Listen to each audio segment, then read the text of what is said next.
Happy Friday, everybody. Ben and Woods, 97.3 The Fan. Great to be here with you this morning. Straight up, 6 o'clock in America's finest city. And it's not even close, not even particularly close. We are Ben and Woods. Thanks for watching on YouTube. You can go and click like and subscribe to the feed so you can see us every morning if you want to see us. I'm in a very plain white tee this morning. Plain white tees. Hey there, Delilah. I've heard of them. I have heard of them as well. Hey there, Delilah. Wonder what those guys are up to these days. I'm Woodsy. That's Paul Reindl. He's the executive producer of the program. Good morning, Paulie. Good morning. Benjamin Higgins. Speaking of plain white tees, Delilah, it's good to see you, my friend. Good morning. It's good to make it to another Friday this week. You've got one of your special Christmas shirts from Paulie. Correct. On. Yeah, it's comfy, isn't it? Kind of the olive green version here. You look good in olive green. Thank you. Olive drab. Like a army man. Yes, I'm the noted army man of the group here. You look more military today than anyone. You would have been a really good general, but very bad private. But the problem, you have to ascend through the ranks. But if they could have hired you on the spot to be like, you do all the paperwork, lead the men, that would be good. It would be the rope course, the monkey bars, the shooting, the basic training, you're done. PT. Yeah. But you could have, you would be a good hire for the military, just not as like a soldier. Does that make sense? Yeah, absolutely. Kind of like a good manager. You don't have to play baseball all the time. In the modern military, I know they have lots of different jobs, including more, professional type skills. But all those people still have to go through basic. But they still have to go through, the beginning rigorous training to get through. So like Elvis, right? When he had to, go in the draft and everything else. And his job in the military was going to be an entertainer. Why didn't they just say, all right, just go entertain. You don't have to do this. I always wondered that myself. Because there are, there's musicians in the military. 100%. The band players, different. They need to recruit people who play enough different instruments so they can have an entire band together, right? To play the national anthem and other events, important things. Hail to the chief. Someone needs to do that. They're all members of the military. So why do they have to go through the normal rigors of what the guys that are going to be on the front lines? I guess eventually if push comes to shove and you're the last one, it's like you gotta be ready to fight. I just play the trumpet, man. They made me come here. Well, listen. I don't want to get off on a tangent too much this morning, but that's kind of what foreplay is for. No Padres game last night, so it's going to be a little bit more loose today, but we do have a good show for you. It's a City Connect Friday here on Ben and Woods. Paulie's got the beautiful graphics. Paulie's got his pink shirt on. I've got my City Connect hat on. I did say something to Hannah this morning, and I wonder if you guys agree. Dodgers are coming in town tonight. Yes. Tyler Glasnow's on the bump. He's really good. Really good. They have a really good lineup. They're a good team. I've heard of him. I said to Hannah, as a 48-year-old pasty white guy, I realized that the City Connects were not made for me. I do enjoy this hat. My kids wear them. We match it up, the whole thing. I said, do you find it, if we lost tonight, do you find it more embarrassing when we lose in the City Connects at home on Friday? She said, absolutely, 100%. And I said, do you feel like the Dodgers run out onto the field and they're like, when they look over and they see, Mike Shildt in the City Connects, when they look over and they see, some of the guys that don't look the best in the City Connect unis. I said, I said, do you wonder, will they keep these forever? She goes, oh, yeah, I think they'll be here forever. Do you guys agree? I do have that feeling I agree with a the little first bit. part. I think I was told, these were only, the plan at least was, City Connects were only going to be around for 3 years-ish. And then I don't know if they cycle in and get it. I mean, there's still teams that don't have City Connect uniforms. Is that true? Yeah, well, I know they just debuted some new ones this year. The Mets just got theirs. Yeah. The Rays just got What theirs. They've done 5 or 6 a year. Per year, yeah. So it's kind of slowly cycling through. I do know Padres are 0-3 on City Connect Fridays so far this season. Yeah, I mean, they just don't win They don't win at night. They don't win at night either. That's true. Night home games are all bad, but they lost their first one to the Giants 8-3.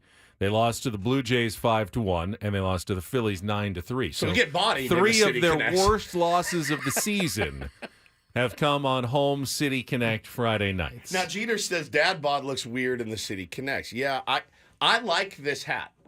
I think I look okay in it. Not great. It's not great on me. It's a good hat. It's a good hat. I like the colors. But the let's mint. let's be honest. It is Dominic, this is such a good point. And they always show this guy on NFL broadcasts. It's like the guy at the NFL game, all dressed up in a costume. His team loses. And then he has to walk out of the stadium dressed like that. That's not that extreme, but you see the guys. The Raiders would lose at home. Dr. Death has to walk back out to the parking lot in Oakland and back in the day. Walk out to his Camry, in full riot gear and spikes coming out of him, and people are like, you just lost by 40, dude. What are you doing? So, I don't know, just a little observation I had this morning. But I am repping the City Connect because that's what, I do like the hat. I absolutely like the hat. But It's become part of the fabric now. Of course. Like Friday night City Connects, it feels weird. It would have felt weird to come in with a brown hoodie today or something. Correct. Yeah. It's City Connect Day. It's City Connect Day, and, I'm going to embrace it as best. I'm under no mandate, by the way. This is not a mandated, like Eric Krupner didn't say, you guys better be repping the City Connect because, clearly you're going to break the rules. You're repping the Army, the camo today, actually. I'm on the Sunday. You're on the Sunday already, I guess, yeah. Today. So, yeah. So I do like the lid. But Paulie and I, we know from experience when we went out to fantasy camp and we put the uniforms on, and I looked at myself in the mirror, and I started to cry a little bit. Every year at fantasy camp, they give us 2 sets of uniforms for the week. Yeah. And you come in the morning and find out which game you're playing. Which one you're wearing. Home or away or whatever. And we've had the home pinstripes, which were great. And the Road Browns, amazing. Yeah, and this year, back in January, we had the City Connects and the military camo, neither of which made any of the overweight, old white guys look good at all. When on the first City Connect Day, I put the uni on, and I went into the mirror, and I looked at myself in the mirror, and I went... I look like a fat, plump candy cane. And I said, it's not good, man. It's not good at all, dude. And I remember no photos today. I remember walking out to the field like, it's like, it reminded me of like when my dad used to make me wear I'm not buying you new pants. I got some old softball pants. Dad, my jersey's green. These are blue and orange. I don't want to wear these. Well, we don't have time to go to the store. Put these on. Walking out to the field, dude. So, listen. I would like to get I'd like to get a win in these unis tonight. That's why I wore it, just in case. Tall order though, certainly going up against Trevor Glasnow, but or Tyler. I'm sorry, Tyler Glasnow, not Trevor Glasnow. He doesn't exist as far as I know. He's a very unfortunately, he's a very likable guy. I did watch a couple of clips with him yesterday on Eric Hosmer's Instagram, and I watched the interview with him, and I went, he's so likable. He's a likable guy. I hope he gets his ass rocked tonight.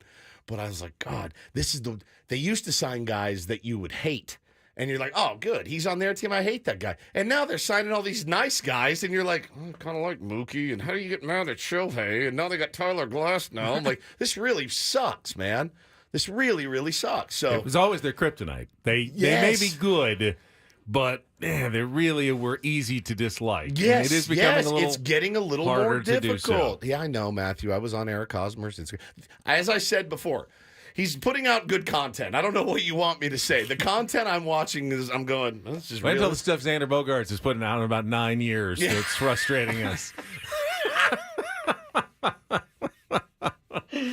Oh, my Lord. We got a big day here on Ben and Woods, certainly. We've got a big announcement coming up at, what time are we doing that? 7 a.m. 7 a.m. We'll have some details for you on the 3rd annual-ish Ben and Woods Open. Today is National Golf Day, so we planned it just like this to make sure that we were making our big announcement on National Golf Day. Yeah.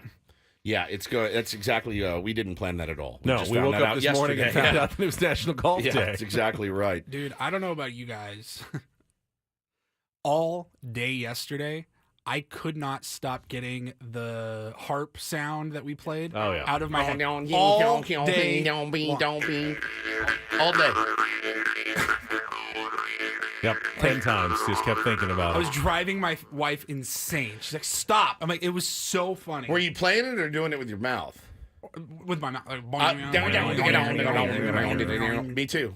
if I had one, I would have played it. I need one. You do?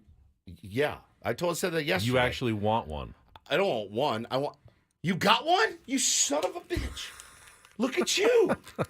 How long did you get this? Through the magic of modern delivery services, we got Woods' his Oh, very you got me own. one. That same day Mouth delivery harp on or- Amazon is a real thing. Do you have any idea how to play it? Yeah, I've played one before, but it was a long time.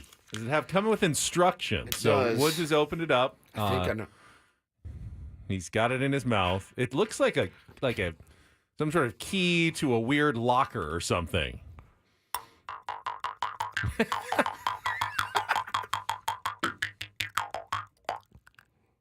Ow! Ow! Dang, that was my teeth. Oh, I heard that. I felt that. That sounded bad. I think I just chipped my tooth. I felt that.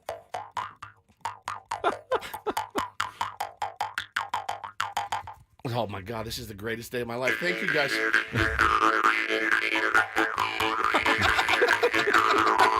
Oh, hurt kind of. This part like slaps against your lip. Ow! Don't break it in the first 5 minutes. We spent good show funds on that. You guys are the absolute goats. The goats. I love you. Thank you. Got you.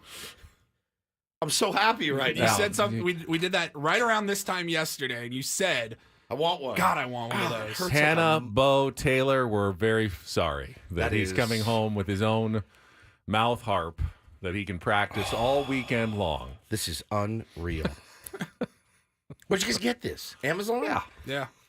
God, they are brilliant. Same day shipping. Same day shipping. Next thing you know, I got. Paulie sent it to my house. I got home. It was right there. All right. Get anything in a day now. I mean, can you imagine in the old days? I'm so happy. You'd be driving around like, I don't know, do you think Guitar Center has one? And you drive out to La Mesa and you get there and they go, no, we don't have one of those. Bro, it's not like, 1865. Maybe try Music Warehouse down in Convoy. Yeah. So, now you're heading to Kearney Mesa and you go, I don't know, do you think we can find this thing? You guys rule so hard. I had no idea I was getting this treat this morning. Somebody yesterday murdered me. They tweeted me. They said something. They said, chills when Woods plays the national anthem on the juice harp before game one of the World Series. All right, let me try.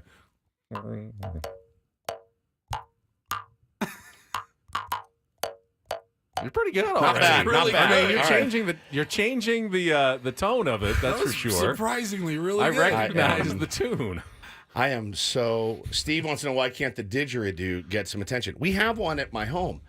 It's like 6 feet tall, dude.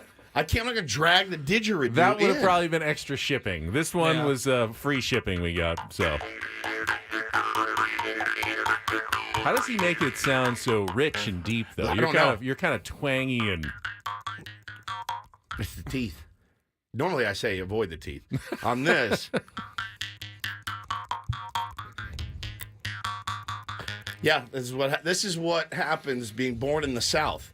It just comes natural. You hand us one of these and it's over. All right, well, we're not San Diego's #1 morning show for nothing. That was amazing. All right, let's get going here on a Friday, a So Manager's happy. Friday. We'll set the menu for what we've got today, and don't forget that big announcement is less than an hour away. Tell your friends, tell your neighbors, if they are interested in the Men and Woods Open, they should be listening at 7 o'clock this morning for all the details. That is coming up.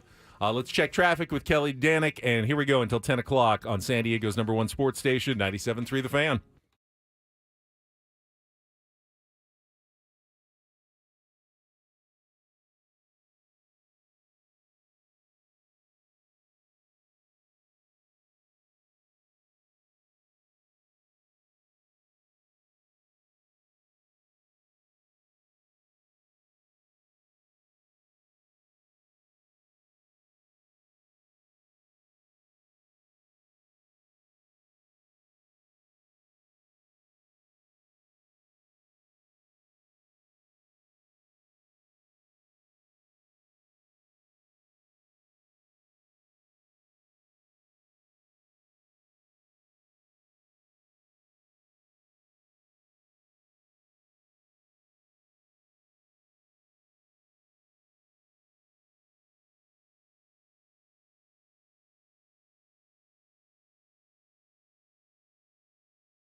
People are very worried that I'm going to be playing the harp all day. I'm not going to. It hurts my lip. I was also worried. I'm not going to. Just going to be playing it the entire show. You seem so thrilled. I'm so happy. You guys are so thoughtful. Thank you. Getting your own harp. Not even my birthday. I'm gearing up today, Friday. Always, tired by the end of the week. Long schedule. We get up early in the morning. I'm going to the game tonight, though, so I am trying to make sure I save some energy. Yeah, probably will have to take an hour or so in the afternoon to recharge the batteries to get downtown tonight. Looking forward to it. I know there's going to be some Dodgers fans there, but I can handle that. I don't think I'm going to get into a big fist fight with anyone. Hopefully everyone has a good time, and hopefully the Padres can come away with a win. If they take today's game, boy, you feel good. You feel really, really good about what they were able to do already this week. We started the week going, yeah, we'll take 3-3. We all raised our hands. Would you take 3-3 at 3 at Wrigley Field and 3 at home against the Dodgers? And all of us said yes, absolutely. Just tread some water this week. Well, they're 2-1. Now is when you start wanting to get a little bit greedy and see if you can take another series against the Dodgers. This is their first visit to Petco Park this season. You split the 2 in Korea. You took 2 of 3 from the Dodgers last month at Dodger Stadium. Can you do it again and turn this into one of the most successful weeks of the season for your San Diego Padres? This one, go against Tyler Glass now. You're the underdog. I haven't looked at the odds, but I'm imagining the Padres are the underdog in this game. But, there's no reason you can't steal it. You had a chance against Shota Imanaga. You let that one get away. Could have stolen that one. Do the same thing tonight. Keep it close. Give yourself an opportunity. The Dodgers bullpen is a bit depleted. You mentioned it yesterday, I think, on the roundtable. Yeah. Evan Phillips is out. Joe Kelly is on the injured list as well. So, it's not that they don't have replacements. They do, but it's not running at full strength at the moment. So keep it close. Give yourself a chance to win a game late. I would love to see this Padres team. They've done a lot of things already that we didn't see last year's team. They got their 4-game winning streak. They've had some rallies from early deficits to win games. It's just been a different feeling. They're hitting much better with runners in scoring position. Have not seen a walk-off yet for your San Diego Padres. They have not won a game walk-off style in 2024, I believe. I would like that very much. And I would like to see that. Tonight, if possible, this weekend, at least at some point, you're due for one of those. I mean, even last year, as bad as it was, they had that early one when Ha-Sung Kim hit the walk-off home run. I think it was David Dahl and Ha-Sung Kim hit back-to-back. April 8th or something. Yeah, and then they didn't have another one for like 5.5 months. Yeah. But they have not done that this season. So how about tonight? You keep it close, tied, whatever, within a run somewhere in the last inning or two, and walk off the Dodgers and send everyone who made that drive all the way down to try to get into Petco Park, make them drive all the way back up, really unhappy after they see their team lose tonight. Yeah, I mean, Michael King needs to keep the ball in the yard tonight, and I know Mostly. he needs to keep the ball in the yard. He's going to give up. They hit 4 bombs off him at Dodger Stadium. I mean, if they hit a solo shot, shot's it's fine. 1, 2 at the most. But if you give up 3 homers and 2 of them have runners on base, you're going to lose. Yeah, it's going to be rough. I mean, and again, we've said it before. If you can get through Mookie, whew, that feels good. Oh, then you got Freddie Freeman. Oh, got through him. Oh, and then here comes Shohei Ohtani. Then Will Smith. And then Max Muncy, who, again, Max Muncy is a noted Padres killer. I just feel like every time he steps to play, he maybe make me more nervous than anybody on that team. I just always feel like he's going to do damage against the Padres every time he sets foot in the box. So true. There's some. Teoscar Hernandez is having a monster year for them. Their lineup is deep. It is tough to get through. But listen, man, let the chips fall where they may. Our lineup's pretty good too.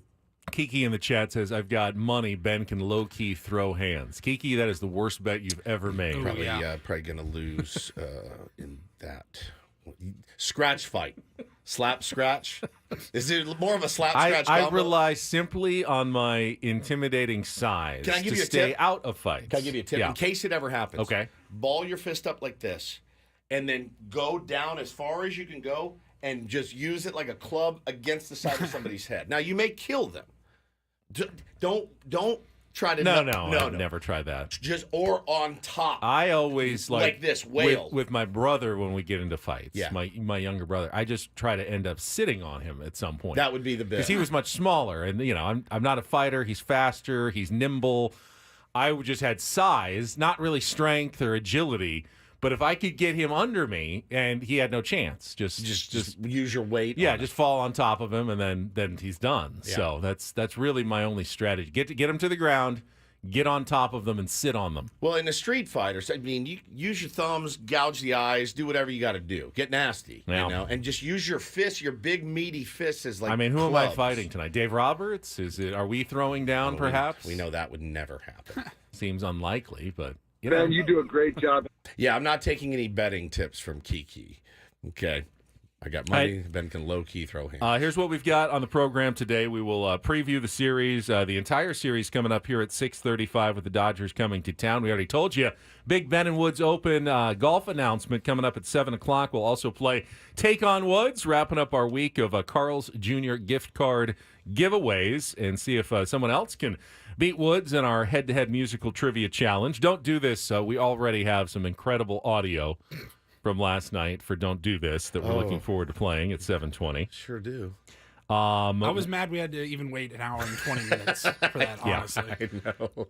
Guests on the program at 8 o'clock. It is a Cespedes Family Barbecue Friday. Jordan Schusterman is going to be with us to talk some baseball, presented by Grand Ole Barbecue. That is at 8 a.m. 8:35, we'll do an early Rindle report to set the stage, of course, for a Friar Friday and our weekly Managers Report with Mike Shildt, who should be feeling fairly good after a good couple of series and coming in with some confidence, and he can be happy as he comes off an off day, a good off day, I would think. Yeah, no doubt. For the San Diego Padres. Can't wait to catch up with him. Wrap things up, get you to Annie and Elston, get us to our weekend coming up at 10 o'clock this morning. So that's what we've got on the menu for the program today. I'm ready to eat, buddy.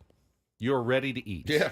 You gave me the menu. I'm ready to eat. All Let's right, eat. well, then let's take a time out, and we can just get right to it, get into some Padres talk. I want to review a couple of the things. If you missed or even if you caught the roundtable yesterday, had some interesting discussions, and I need to get your guys' opinion on whether or not Tony Gwynn Jr. likes me. I'm not sure if he does. It's a fair question. Thank you.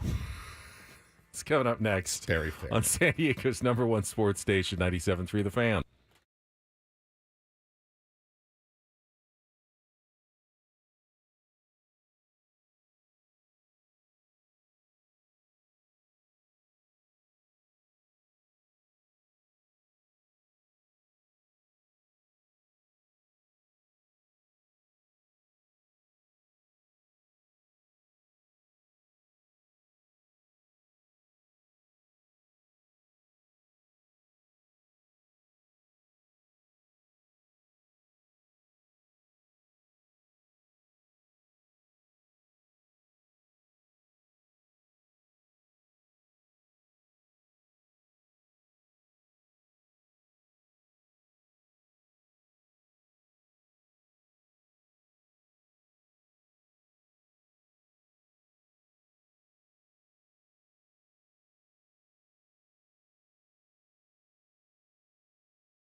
just talking about the farmer's dog during the break and my dogs, and I've got in front of me the giveaway for Tuesday, the Joe Musgrove and Theo bobblehead. And I have to say, this may be the most detailed bobblehead I have ever seen. I mean, you look at Joe here, and just from top to bottom, he's got his last year giveaway bucket hat on.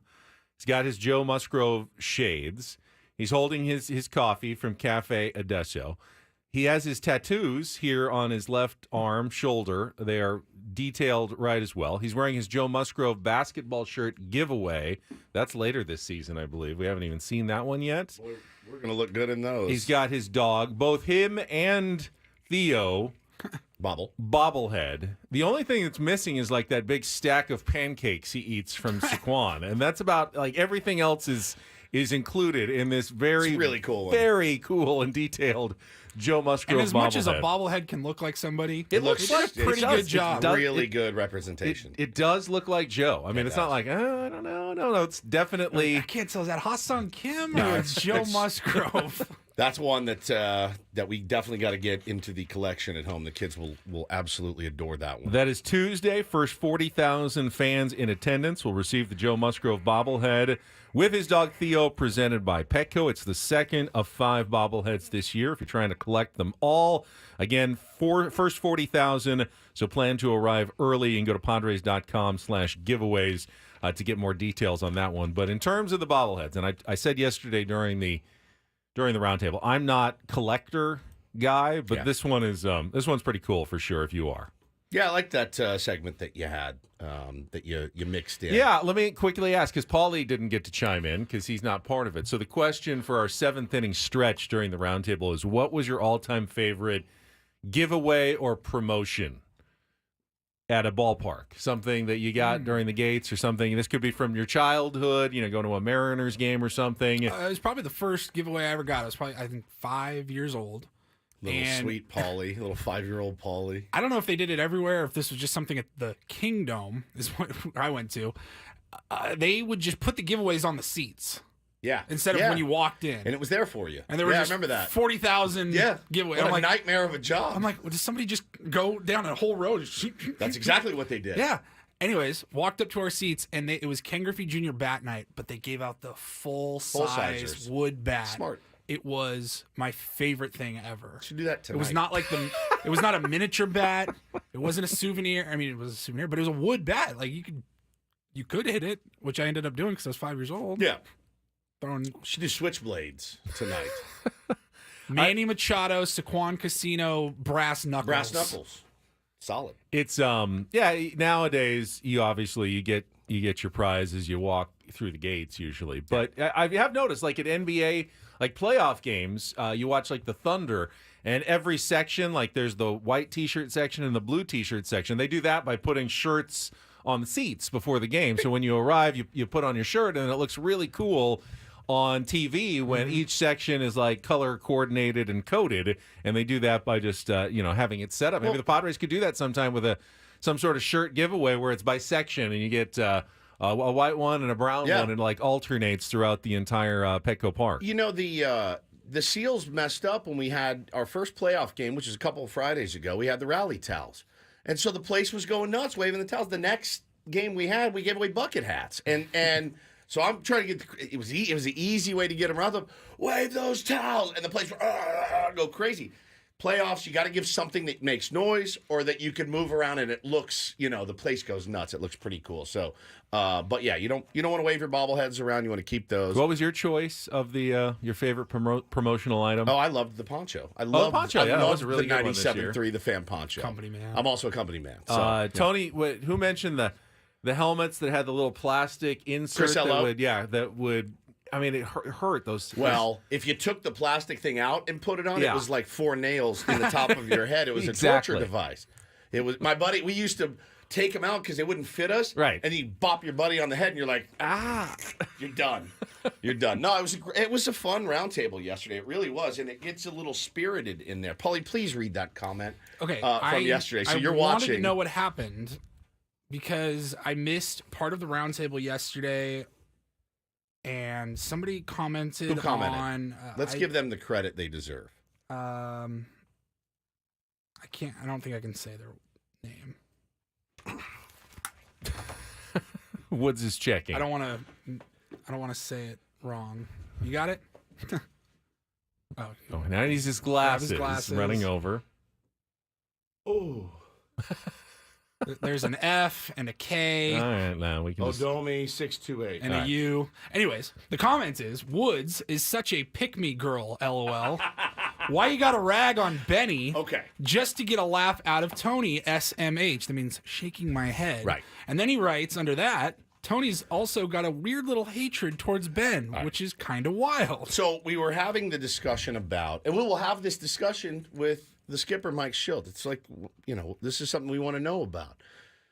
We talked about it ad nauseum this week, taking Jerks and Profar out for a defensive replacement. His order, spot in the order came up. Jackson Merrill, very qualified hitter, as we know, but you want your hottest hitter, Jerks and Profar, taking those swings there.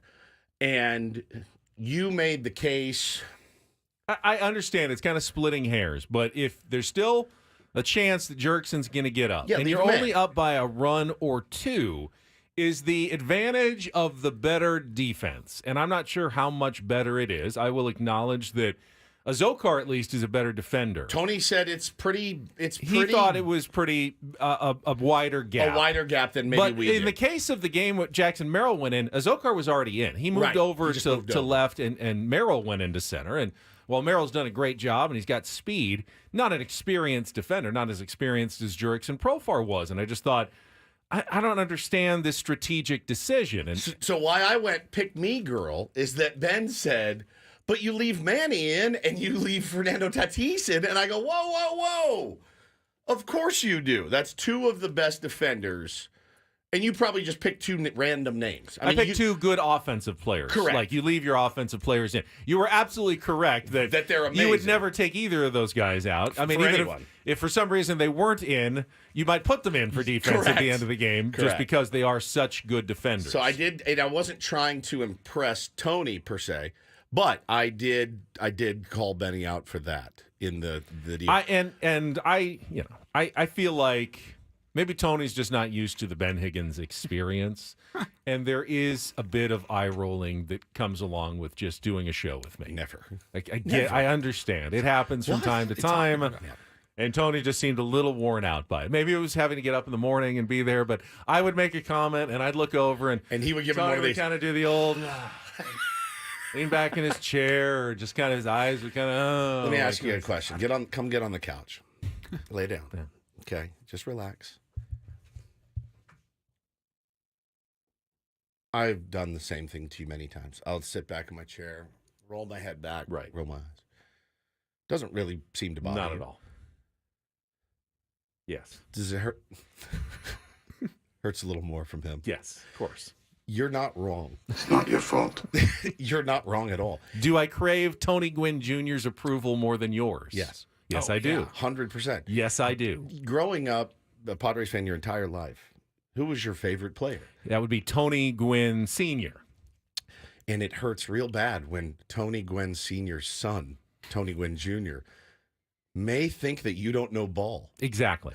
It stings like maybe to your core. A little bit, yeah. Maybe stings you more than anything else. Just the look at like, why am I working with this idiot? Does hurt a little bit. And I'm never going to win that fight. He knows more ball than I do. Oh, yeah, he knows more ball than all of us combined. He's forgotten more about baseball than we'll ever know. More ball than all of us have ever, But here's the interesting thing, and this is why I think you're okay. He rolls his eyes at Chris Ello. He rolls his eyes at Craig Elston. Chris knows ball, played in college. He's as knowledgeable about the game as anyone that I know. So he rolls his eyes at Craig Elston. He rolls his eyes at me. He rolls his eyes at Annie. He rolls his eyes at Scravy, I'm sure, all the time. Oh, my God, I'm sure. Probably doesn't roll his eyes at Adam. Sorry. Probably never. Never, ever. I wonder if I Adam... think Adam's scared of Tony, too. I wonder if Adam also texts Tony Gwynn Jr. the proper bullpen usage of the San Diego Padres. I bet not. I wonder if he Bet does. not. Hey, Tony, would you have gone with Estrada there, or shouldn't he have gone with so-and-so? Is it extra sweet because this is against the Dodgers? So, no, he's so good to have on the round table because he's so smart. So I asked him, I grabbed him after. And yeah, that's a little bit pick me too, but I like talking hitting with him because why wouldn't you? And I straight up asked him, I said, what are you seeing from Xander? And he said, it's, in my opinion, he said, from, being around him, knowing him a little bit, he goes, it's mental. He's just 100. And we talked about the pitch the night before, the 3-1. He goes, that's the same thing I thought. You take that pitch right there, it means you're not right. It means you're not right. Your head's not right. You can't pull the trigger.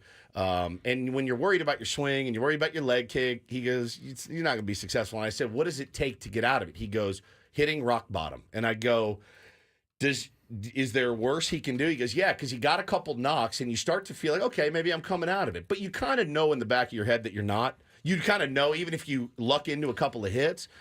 He said, he'll get going, but he's going to have to hit the bottom. There's getting a knock, and then there's a lock. Yeah. There's getting a knock and being like, oh, God, I was so lucky to get that knock. We have to check traffic. Does this relate at all to the story that Yonder Alonso told on MLB Network yesterday about Tony Gwynn? Yeah. And the advice. I think it kind of does. I want to play that. Can we play that? We can. We can do it. You want to do it for Do this? We can wait, if you want, and do it for Do this. Paulie needs to load it. All right, well, we'll have Paulie load it up. We'll play it. But Yonder told a story basically about when he was feeling rock bottom early in his career, and Tony Gwynn, as a broadcaster, gave him a little bit of advice that you might think is a little strange for a great hitter to tell another Major League Baseball player. I absolutely thought it was a weird story. But let's play that and do this a little bit later. We're going to check traffic. We'll come back. Give you some of the matchups for the upcoming series against the Dodgers. Look ahead to tonight through Sunday. Coming up next here on 97.3 The Fan. From the 97.3 The Fan Traffic Center, here's Kelly Danick. So far, pretty uneventful ride on our roads, guys, but no one's complaining. Yeah, everything looks great for you heading down from the North County. Out of the East County, we're not showing any slowing, just maybe some minor brake light activity out of Santee, West 52. I'm Kelly Danick with Ben & Woods, San Diego's #1 sports station, 97.3 The Fan. Paul actually found it, so we're going to get to it in just a second here. But, yesterday there was a lot of talk about Tony Gwynn. It was his 64th birthday, or would have been his 64th birthday. There were many segments on MLB Network about him. I was looking up this morning, and I saw Tony Jr. and Chris Gwynn. I had him on the phone yesterday, Chris Gwynn. We had Andy Ashby's great story about him yesterday at the end of the show. I replayed part of one of my favorite stories I ever did with Tony for Channel 10.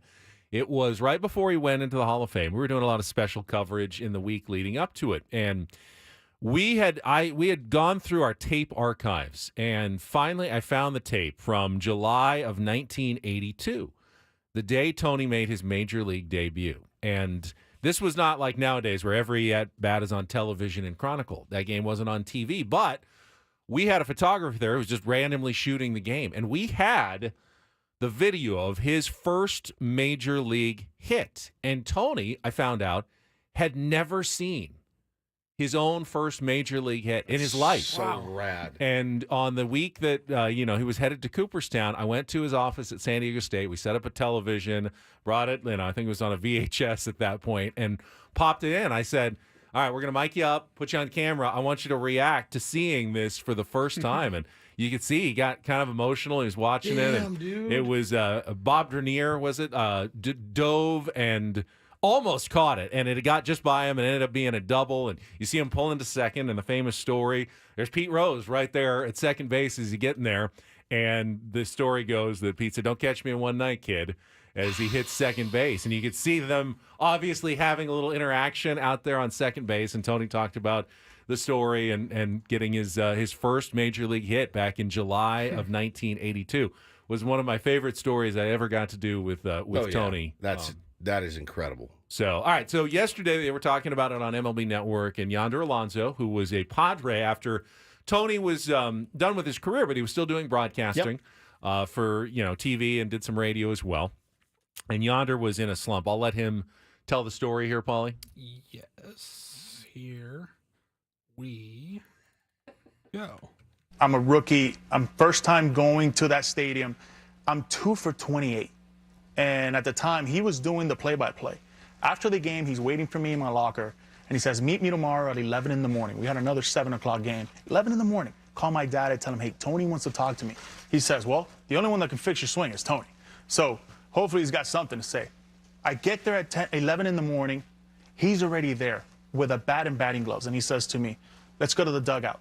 I go to the dugout, I get dressed, I'm with my bat, my batting glove. He takes me to the home plate, and he says to me, nobody in this stadium today, 55,000 people, are going to know this. I need you to go again 0 for 4. What's the difference? I need you to go 0 for 4 again. Nobody's going to know, but you're going to do it the right way. I'm tired of you hooking balls. I'm tired of you breaking bats. I'm tired of you striking out, not staying on the curveball or the changeup. I needed you to hit it first at bat, a ground ball to short, second at bat, a fly ball to left, and hopefully you can get blown up. And the reason I'm telling you blown up? Blown up. Blown up meaning jam, hit the ball as deep as possible. He wants you to break your bat. He wanted that. And the reason for it is he says, you've already wasted 24 at-bats doing it wrong. At least let's do it right to hopefully get you going for the later weeks that are ahead. And what he was trying to do was kind of calm me down a little bit, anxiety, bring it down a notch, and be able to enjoy myself, do it right. As my first at-bat, I hit a ground ball to short. I look up to the skybox, and he's waving his hands. He goes, yes, yes. And I'm so pumped because I just hit a ground ball to shortstop, and I'm so happy. I didn't get a hit, but I'm so happy I did what he wanted me to do. Next at bat, I hit a fly ball to left. He's going up like this. He's like, you're right on it. You're right on it. The next day and the next day, 3 for 4, 2 for 4. My rookie slump was over. That's amazing. Phenomenal. So he got you away from being results focused. Result focus. All you wanted was a hit. I was trying to do so much, getting traded from Adrian Gonzalez there. I wanted to hit 3 home runs and 1 at bat. And that's what he was trying to do. He was trying to tell me, it's a long season. That ain't going to happen. You need to hit the ball the other way. You need to do it right. And then you need to make some adjustments. That's the only way you're going to do it. If you're in the big leagues, you got to adjust pitch by pitch, not day by day. He would always tell me that. That's so cool. And I came in this morning and I saw that, man. And I go, Benny, explain it to me. Like, what was your takeaway from that? And now hearing it again for the second time, I go, sense. It does make perfect sense. Like, you never want to celebrate an 0 for 4, but like you said, there's a right way to do it and a wrong way. So instead of thinking about anything else, the crowd in the stands, the fact that he got traded for Adrian, I'm not trying to hit a home run here. I'm just trying to hit a ground ball to shortstop. If that doesn't show you how mental that game is, and probably a little bit of what Xander's going through right now. I mean, it's a great story after the fact. I do know that the way things work nowadays, if Xander ever came to the ballpark and told like the media before the game, he go around his locker and he goes, "Yeah, I'm just trying to go for 4 tonight. Sure, I just want to go the other way with it. Hit a couple of weak grounders to short." People would lose their minds. They go, "This is a real game. They're playing the Dodgers. You can't try to go 0 for 4." How about Don Orsillo goes down to Xander and says, meet me tomorrow at 11 a.m. And he shows up, and there's Don with his bat and his batting gloves. And he tells him, you're doing it wrong, man. This is how you need to do it. I'll do you one better. Don Orsillo, hitting coach, San Diego I don't know. Padres. If Don shows up, I want him just to have like a pan of sea bass ready for me. On your locker? Yeah, just right Don, here. that's so nice. Don made me sea bass to get me out of my slump from Don Antangelo. I was thinking about during that clip, though. I was thinking about it as far as like golf goes, and like Woods, you and I are not good at golf. No, and we spray the ball all over the course. And I'm thinking, all right, if I'm in that mode and I just cannot hit the ball straight, but Ben was like, I want you to shank it right. Right. And I shanked it right. I'd be like, yes, I did it. Something. Like, I did it. I tried to do something and I did it. That would totally change how I was thinking about it. That's the gist right there, man. What an unconventional thing to tell a player. Super counterintuitive. Correct. Like, but, man, that is so good. Such good stuff this morning. All right, we'll get to the matchups of the series a little bit later. When we come back, though, speaking of golf, it is time to reveal the details for our 3rd annual-ish Ben & Woods Open. We will tell you what is what when we come back and then play a little Take on Woods as well. 1 hour in the books on a Friday. Ben & Woods on San Diego's #1 sports station, 97.3 The Fan.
I think there's a perception that maybe Woods loves all the tier ones more than I do. That's which true. It's not true. It's And I'm absolutely about to prove that it's not true. absolutely true. It's not true. Welcome back, Ben and Woods. 7 o'clock hour here on 97.3 The Fan. And the reason why I know it's not true is Goat Hill Park is a special place for me. It's like my beloved golf course, my community where I play my tournaments with all my people. And this year, I am opening up my sacred place to all the tier ones for our Ben and Woods Open. That's how much I love the tier ones. That we're taking our tournament to Goat Hill Park, my special place. Why are you collapsing over in death? You don't think that this was a big moment for me? So when we frequently tell the listeners that we don't plan something, we just kind of go into a segment, we figure it out, we'll wing it. This is one of those things that we didn't plan. Yeah, I did not know that was coming. That's the announcement. If you like them so much, why don't you invite them over to your house? This is more special than my house, and I've got more room at Goat Hill Park. So Yes, we whittled it down to Goat Hill Park from a long list of one. And yes, it happens to be Goat Hill. We all love Goat Hill, but that is your special place. it is. Now, with that comes a lot more pressure for people to act right. You know, the tier ones out there. Oh, yeah. You Just know that Ben's going to be watching you out there. Like a hawk. Like a hawk. So just want to let everybody know that the third annual Ish, the Chrome Tour third annual Ish Ben and Woods Open is coming to Goat Hill Park in Oceanside on June 19th. We've got a date. We got the course reserved. We've got some good plans for everybody to have a really good time. If you have played in either of our first two tournaments, hopefully you will be back, and hopefully you enjoyed yourself the first couple of times around. We're doing a pair of flights. Again, Goat Hill Park is a little bit smaller of a venue than previous, so we have two flights, one in the morning at 8 a.m. and one at 1 o'clock in the afternoon. Shotgun starts with four-person scrambles. You can either sign up individually, a couple of people together, or just get a whole foursome when you sign up to play with your friends. We'll have prizes. We're going to have food, drinks, special features on the course, and we are once again going to be doing it for charity. And this time, since John Ashworth and Goat Hill Park are going to be hosting it, the North County Junior Golf Program is near and dear to his heart. It is based out of Goat Hill Park now. What do they do? So they are the organization that basically promotes golf for kids in North San Diego County and puts on tournaments and sets it up with all the courses. I grew up going through the North County Junior Golf Program, playing all summer long in different tournaments. It got me into a love of the game that has lasted, obviously, my entire lifetime. And they just want to get more kids into the sport and help grow it. And, it also helps build character as well. They've got some great programs at Goat Hill, including their caddy program, an academy, a leadership academy that it ends up there's some college scholarships that go along with it as well. So we're going to be supporting that cause. But mostly we're out there and we want the tier ones to have a good time. And join us if they can. It's a Wednesday. It's June 19th. And, if you have to take the day off, I know some people already have the day off. It's a holiday now. And I think in California, even a federal holiday now as well. So hopefully you have a chance to get away either in the morning or the afternoon and join us for the Ben and Woods Open this year. Yeah, can't wait. We're not even playing this year. We just want to be hanging out with you guys and riding around. And, Ben is going to have a special hole there. We're going to call it Ben Higgins Glory Hole. And there is where you find your glory. There it was. Yep. Glory hole. The hole number 9. I think so, yeah. You'll be doing some closest to the pin stuff there. Beat the non-pro, essentially. Yeah, beat the non-pro and get the glory. Yeah. Yeah. Callaway's got some great prizes and giveaways. We've got food, as I said, beverages. So please, if you'd like to join us, Paulie is going to put the link out on our social media channels. It is out. It is out. It's on X. It's and on you can start Instagram. signing up. It's on Facebook. Okay. If you don't, it's on the YouTube chat now. I'll put it in the link of the YouTube video. Get your asses in there and sign up, please. If you want to just go to Instagram or find our account, hit the link in the bio. It's got our link tree, and the Ben and Woods Open is right there at the top. Yeah, and a couple buddies text me, "Hey, I don't play golf, but I'd love to hang out with you guys. Come on down. You don't have to buy a ticket for that. You can just come out and hang out and It's a really cool place. It's very low key. It's not your typical golf course. You don't have to tuck your shirt in. You don't even have to wear a shirt, really. I'd like you to. But T-shirts are fine. T-shirts are fine. Yeah. Shorts are fine. Whatever you want. Flip-flops. It's very low key and loose, and we're going to have a lot of fun that day. Just respect the course, and Yeah. we'll have no problem. Respect the course. You play music. Everyone's playing music out there. Yeah. It's not Bushwood Country Club. It's not stodgy at all. No, Royal Park. it's the opposite of that, and it's a really special day for us. So honestly, man, like we were going to play, and then let's just hang out. Let's just hang out and be with everyone. Of course, you're going to be working the glory hole all day. Yes, but that's right. But they have the fire pit there. I mean, There it was. Glory hole. if you aren't a golfer but want to stop by, you certainly can do that and just hang out. Come on down. We'll have by the food. clubhouse and see us, and it should be a good time had by all. This is we've scaled it down a little bit. Obviously, we're kind of doing it ourselves this year, and DIY, baby. Yeah, we appreciate them allowing us to do this, and hopefully, if it goes well, we will continue into the future. But this is a bit of an experiment for us. Excited about it, man. We're just we're not doing it to try to make any money ourselves. We if it's too much for you to cost, it's I think $170 per person. Yep. That includes the golf, the cart, the prizes, the food, the beverage. And covering the course costs, and hopefully we'll have some left over enough to give to the charitable element as well. We just don't want to necessarily come up a few thousand short or anything. So Yeah, correct. Hopefully, if it's for you, we would love to see you out there. So No doubt. looking forward to it. June 19th, a little over a month away. The Ben & Woods Open, 3rd annual ish, and we say ish because the We first missed a one we year. didn't like November, and then we skipped all the way through a year, and then did one in April. And now we're doing it in June. So you can't really say you're doing something annually when you go November, not at all, April, and June. Yeah, but annual-ish. It's the 3rd annual-ish Ben & Woods Open. So yeah, go sign up, please. Looking forward to hanging out with all of you guys. And if you don't golf and want to come hang out, please do that as well. Speaking of prizes, we've got Take on Woods coming up here in a couple of minutes. Need a contestant to get on the line. Win that Carl's Jr. gift card, $25 gift card here at the end of the week. 833-288-0973 for a musical trivia game. 833-288-0973. Speaking of golf, I watched a little bit. Xander Schauffele. Please explain what happened to him yesterday.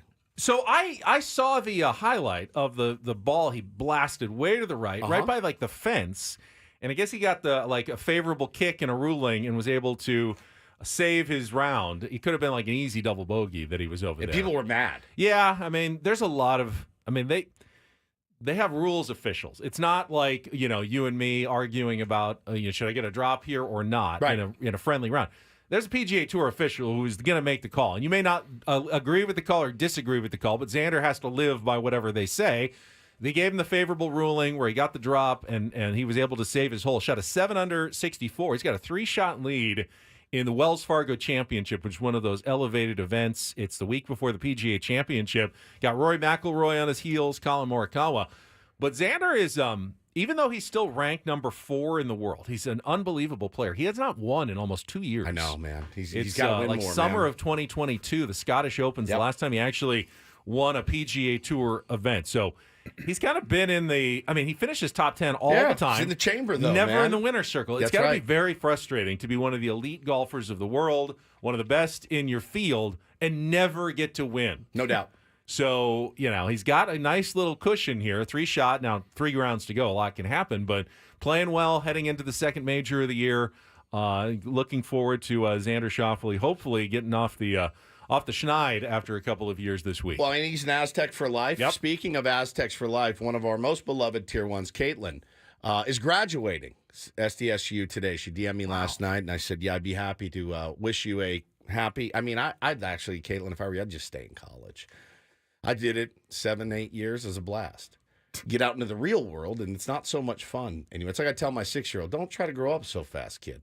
It's really fun. You get people wiping your own butt for you. Lots of that's people go to college for 7 years. Yes, doctors, right? But Caitlin, congratulations to you. It's quite an achievement. It is. You didn't get your PhD or I did not. MD, though, in your No, 7 I years. think No. I did not get any advanced degree. Just your old simple Bachelor of Arts in English, and I was happy with that. But it took a minute. So congratulations, Congratulations, Caitlin. We love you. Caitlin. Yeah, I think they're having the big graduation ceremony. What do you remember from your SDSU graduation, Paulie?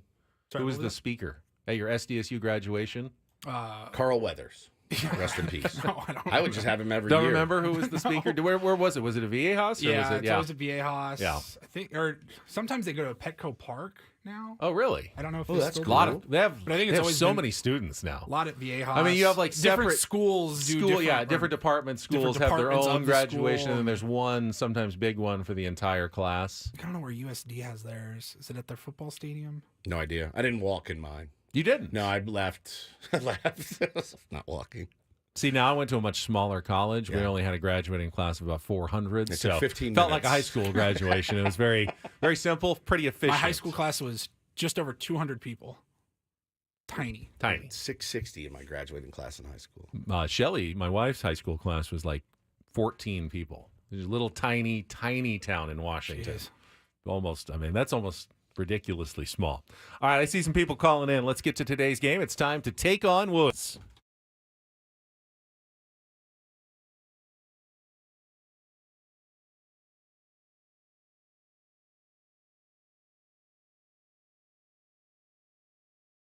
Take on One Woods, brought to you by Valvoline Instant Oil Change. It only takes 15 minutes, and you don't have to get out of your car. For directions and discounts, go to SoCalOilChange.com. That's SoCalOilChange.com. I see Robert calling in today. Hello, Robert. Hello, Robert. This Robert? Yes. No, sorry. Different Robert. No, yes, this Robert. Oh. How you doing, Robert? Yes. You are I in. didn't know you knew my name. That's fantastic. I'm doing well. How are you? Yeah, we've got Caller ID is a caller hell of ID a thing. is. I mean, would you like me to call you Bob or Rob? I mean, Well, my mom still calls me Robbie, but I'll go with Robert. All right, Robert, you are in. You are playing for this week's final $25 gift card to Carl's Jr. The El Diablo Burger is back at Carl's Jr. for, no, not a limited time, for eternity, with a potato bun, charbroiled beef, a spicy habanero sauce, bacon, jalapeno popper bites, pepper jack cheese, and jalapenos. Try it now. Here are your categories. We've got Double Trouble.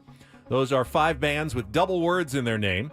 A View to a Killer. All of those questions and answers revolve around the word killer. And our new category is Clean as a Whistle. You might remember earlier in this week us whistling songs. These are all songs that feature a signature part with a whistle, and we'll give you that signature part. You're going to have to identify the song in all 5 of those. So Double Trouble, A View to a Killer, or Clean as a Whistle. Robert, what would you like to play? Ooh, I think I will try Clean as a Oh, all right. I like Again, it's an all 2-second song category, but this time every song features a signature part that is whistled, and that's the part you're going to hear. Paulie has broken them all down, so you'll have 60 seconds to get as many of the 5 as possible. Don't forget, Robert, though, to score the point, you need to give me both the song title and the artist to get the full point there. So, are you ready to play? I am ready. All right, the Come on, category Robbie. Clean as a Whistle. 60 seconds on the clock. Your time begins when Paul plays our first song. Good luck, Robert. Let's take on Woods.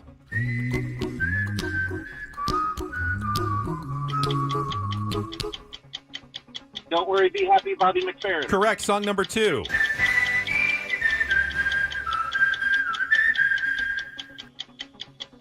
Centerfold, John or Jay Giles Band. Correct. Song number 3.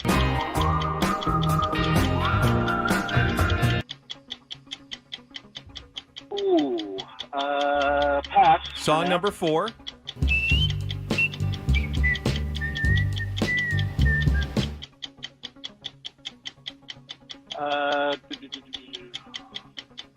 Is that Dock of the Bay by Otis Redding? That is. Good. Yeah. Song number 5. Very good.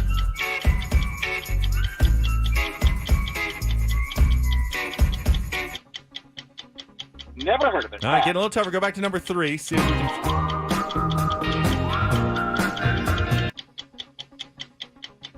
I feel like Foster the People, Yep. What's the song? but Oh! Close. Robert, you did well. You got 3. 3.5 there. You got the older ones. The newer ones a little bit gave you trouble. Not that Foster the People's new anymore, but don't worry, be happy. Bobby McFerrin, Centerfold, Jay Giles Band. Pumped Up Kicks is the song title by Foster the People. Sitting on the Dock of the Bay by Otis Redding, and Tighten Up by the Black Keys was the last one. See how Woods does. Let's bring him in. Hang on the line, Robert. We'll see if your score holds up. Tie is always good here. saw you clapping in here. What the hell's Fun. going on? Well, it's a fun category. You're going to realize it right away because it was something we were talking about this week. All 2-second songs again. So you need the title and the artist to score the point. 60 seconds on the clock, Woods. Your time begins when Paul plays the music. Good luck. Let's take on Robert. Don't Worry, Be Happy by Bobby McFerrin. Correct. Song number 2. Oh, that's Centerfold by Jay Giles. Band. Correct. Song number 3. Pumped Up Kicks by Foster the People. Correct. Song number 4. That's Sitting on the Dock of the Bay by Otis Redding. Correct. Song number 5. That is the Black Keys, Tighten Up. Oh! Wow. A perfect 5 for 5. And by a 5-3 score, Woods takes down Robert today. Robert, well played. You can try again later this month. I think we're going to have a new Vegas prize next week. But Woods finishes the week on a strong note and clean as a whistle. Love it. Absolutely fantastic. The crazy thing was... You know what? I'm in a good mood. Robert, hang on the line. We'll get you the 25. Give I like that that. to I last like one. that. He did well. Last one. He did well. Big weekend for the Padres. All We right. need good Take it vibes. Good karma. Yeah, we do. We Good do. vibes. Nothing says good karma like Carl's Jr. The irony is, what was the song we were whistling? It was Winds of Change. Well, yeah. So the irony is, I already had that category Shut in your the mouth. in the No, you chamber didn't. when we were doing that, There's but it didn't no way. include Winds of Change, which I was going, why didn't I have Winds of Change in there? But There is no way. I did. I had- what was it called? Whistling Dixie? Clean as the whistle. whistle. That is fantastic. Fantastic. What a great category and that was. speaking of fantastic, the audio we've got for you on Don't Do This from last night's post-game NBA news conference. Never heard this one before. That's for sure. Well, it's happened. Well, not in this context. I've heard it. at least. This has happened before. Just not in that setting. Just gotta be. I've heard it. Got to be very careful. It's coming up next after traffic on 97.3 The Fan.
Go to break? Yeah. That's pretty good. Okay. Yeah.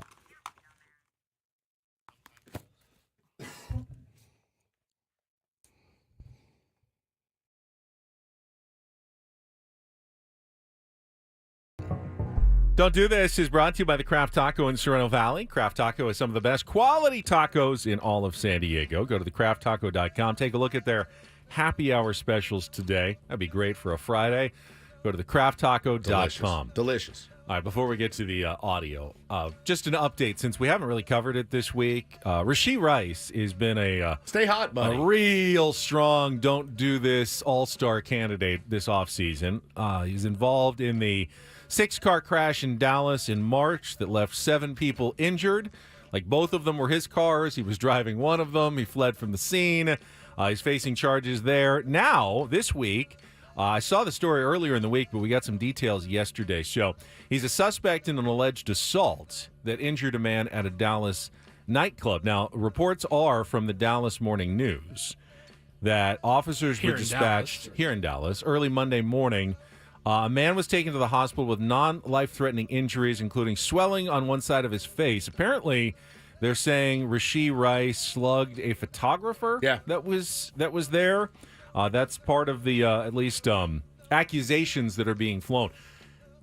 Again, when you're already in a giant spotlight for messing up, and your lawyer has already admitted you have messed up. I mean, they've said, this was on him. He almost killed himself. He almost killed a bunch of people. He has admitted doing it. He's now going to face the music on that. You dodged a bullet, and the bullet being that you didn't die and you didn't kill anyone else. So you dodged that bullet. You'd think, all right, I got to dial it in a little bit.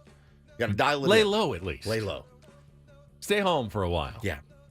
And no, right back in the news. Right back out and, there. Everything's in front of him. He just had his rookie season, was important, key. Should only be getting better. He's got Patrick Mahomes as his quarterback. He's won a Super Bowl. He's got the world as his oyster, right there in front of him. And he is threatening to throw it all the way in just one offseason. Yeah, like 8 weeks. Yeah. Like, what are you doing, man? So, wow. Yeah, dude, stay home. Don't punch people. And what do they always say? Bad things happen after midnight. Just get your ass home, sit there. Early Monday morning, too. Monday morning. Yeah. Well, this will go down in the Don't Do This Hall of Fame, certainly. Luka Doncic and the Mavericks battled back last night. Luka had a monster game and was able to beat the Timberwolves to even the series at 1-1. Great story. So he goes up to the table in his post-game presser, and somebody's going to ask him a question. I'll just play you the audio. I'll let it speak. Thunder beat the Thunder. I'm sorry, the Thunder. Yeah. What did I say? The Timberwolves? That's sorry, okay. They the play Thunder. tonight. This is what happened in the press room. We were open shot, so just our sharing the ball and our energy was great. What do you think? It's okay. Puts his head down. Moving on. So he's sitting at like a table with a microphone. There's reporters, chairs. Yeah, rows deep. I assume it's just one of those kind of medium little sized rooms. Mm-hmm. Where was that sound? Could you hear the sound over your radios out there? Just our sharing the ball and our energy was great. What do you think? You can hear that. Somebody was asking a question, and in a couple rows behind them, what happened? Somebody opened their phone, and they had closed their phone. They were watching this. Yes. They were. You don't think there was an adjacent room where something was was going down? No. That is a clear example of somebody forgetting to close the tab. Well, that's a Don't Do This on their phone, opening up their phone to maybe get to their list of questions, and I forgot to X out of X videos or turn the volume down. Turn the volume down. I had Corn Tub open and I left it open, and here's the. You know how sometimes your phone does have a bit of a life of its own? It happens to us on the air. You'll be bloviating about something, and I'll open my phone and Instagram's on. It's like, hey, did you see the new TikTok? I have to remember to turn the volume down on my laptop every morning. Because a pop-up ad will come up, and then I'll hear it, and you'll hear it over the microphone. Corn Tub. Hopefully not on this work computer just that how I about use. one more time? One more. We were open shot, so just our sharing the ball and our energy was great. What do you think? Okay. This is the best press conference ever. So someone's really enjoying good press going conference. to more press conferences. I can't imagine the panic the fear. Like, you have to leave, right? I think you turn in play your credential. No, I think you play it off like, wasn't me. Looking around. Who the hell was that? Somebody, hey, what are we doing here? It was. And Luca found it very hard to hide his laughter. He put his head down and was like, oh my God. So, yeah, somebody left their phone. It's just not something that it can happen to everybody. It's just mind your P's and Q's, okay? I got a do this for the same game. Actually, D mega do. Well, there is a do this, but it's more of a question for you two. So at the game, they had the old promotion where a Thunder fan came down, hit a half-court shot, win $20,000. Yeah. Guy nailed it. Everybody went nuts. But, of course, the Thunder ended up losing the game. Not that one has to do with the other. But my question to both of you, you're going to a playoff game for your favorite team. Would you rather, A, win $20,000 at said game and have your team lose, or B, not win any money, but your team wins the game? Team wins the game. Really? Yeah. $20,000. $20,000. I think. All right, let's make it personal. Game 7 of the World Series. No brainer. Padres. That changes everything. Then is that change the equation? Would you Yes. rather win $20,000 or see your team win the game? No. You give up. It's not like you're paying Yeah, you don't have to- $20,000. it's not out of your it's just pocket. It's just you didn't win the $20,000 that you would have won otherwise. I will say, if you asked me to pay, I would figure out a way. You would Guaranteed. pay. Yeah, You would guaranteed. pay to guarantee. Guaranteed. Guaranteed. I mean, that's a weird, like, that guy's pretty stoked. He won that Of 20 course. grand. And he didn't have to make that choice. and They didn't there's say, no choice, but "Hey, I'll- you take this, we lose the game. They But, don't. No, but also, like, there's still time in that series. Yes, you know there what I is. mean? They're still So, favored in they're that still series. favored in that series. Stub their toe. They Yeah. probably will still win the series. That's what I'd be thinking this game, too. It begs the. I think I'll still win. I'll take the 20 grand. It does beg the question of emotional insurance. You know, when you bet against your team, which I don't really like doing. You bet Really? against. I don't. I do not like. But you betting. do it anyway. I You don't have. like doing it. No, but you I have. do it. Yeah, but it's one of those deals when you lose, you're like, it's the best $100 I've ever lost. I do it with the Irish a lot. The Irish, I'll bet against the Irish, and there's always these big spreads, and I'm like, have you watched Notre Dame play? So I'll bet, I'll take the points in the other team, and then if the Irish win, I'm like, all right, it's worth $100, and if they lose, I'm like, all right, sucks they lost, but at least I won. Speaking of spreads, quickly, usually bookmakers pretty good at the odds. So in the other game last night, Oh my God, I saw the this. Celtics were favored by 23 points. I saw 24. 24. It ended up being Oh. a 24-point game. They were absolutely right. Except it was the Cavs who won by 24. That's It was unreal. the biggest win for a double-digit underdog in like 40 years in the NBA playoffs or something like that. They were underdogs by 24, and they won by 24 points. That is unbelievable. They don't get it wrong that often. That's not in even Vegas. wrong. That's not. We missed by a couple here and there. Celtics just decided, you know what, we don't need to win this one. Bananas. And the Cavs were unbelievably hot. You could see the Celtics in the second half just go, yeah, we're not winning this one. Let's save our energy for Game 3 when we go back on. Unbelievable. That is don't and do this for a Friday.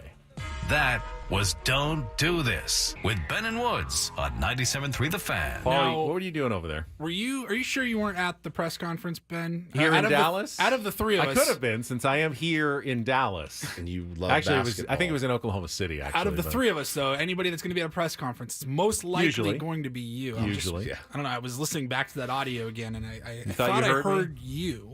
We were open shots, so just our sharing the ball and our energy was great. What do you think?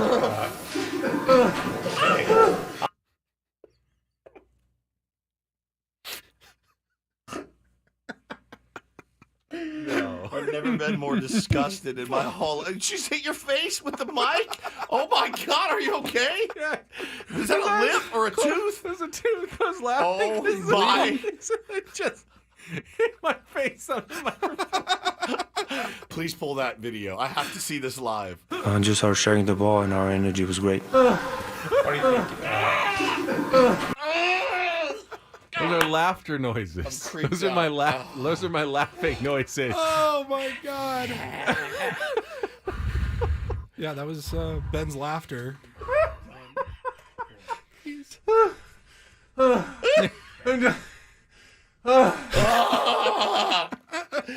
I I don't know that anything we play grosses me out as much as that. Just our sharing the ball and our energy was great. What do you think?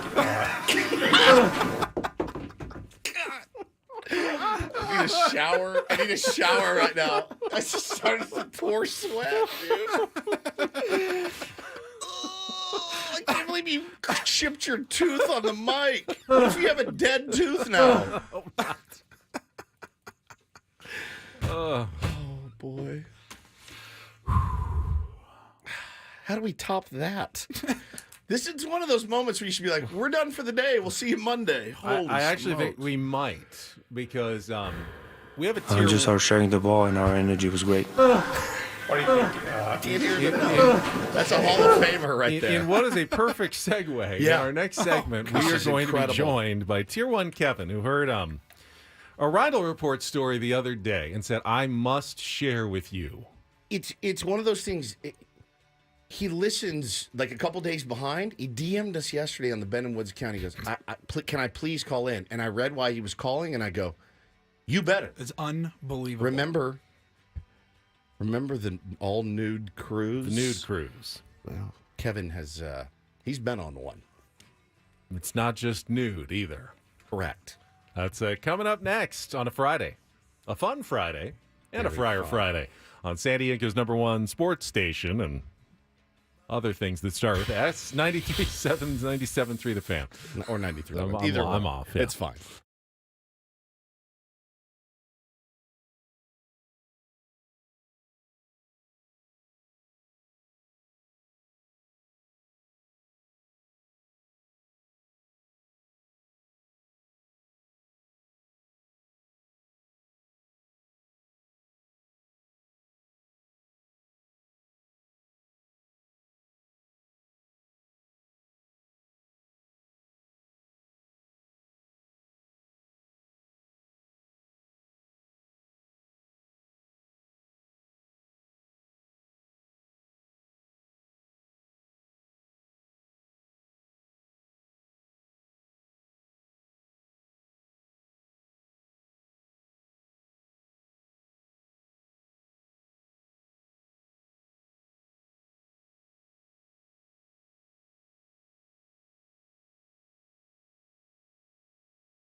Do we have any tier 1 dentists out there who can check on Woods and my Yeah, teeth? forgot I chipped mine earlier playing the harp this morning. And I hit mine on the microphone in our last segment, convulsing with laughter again. There we go.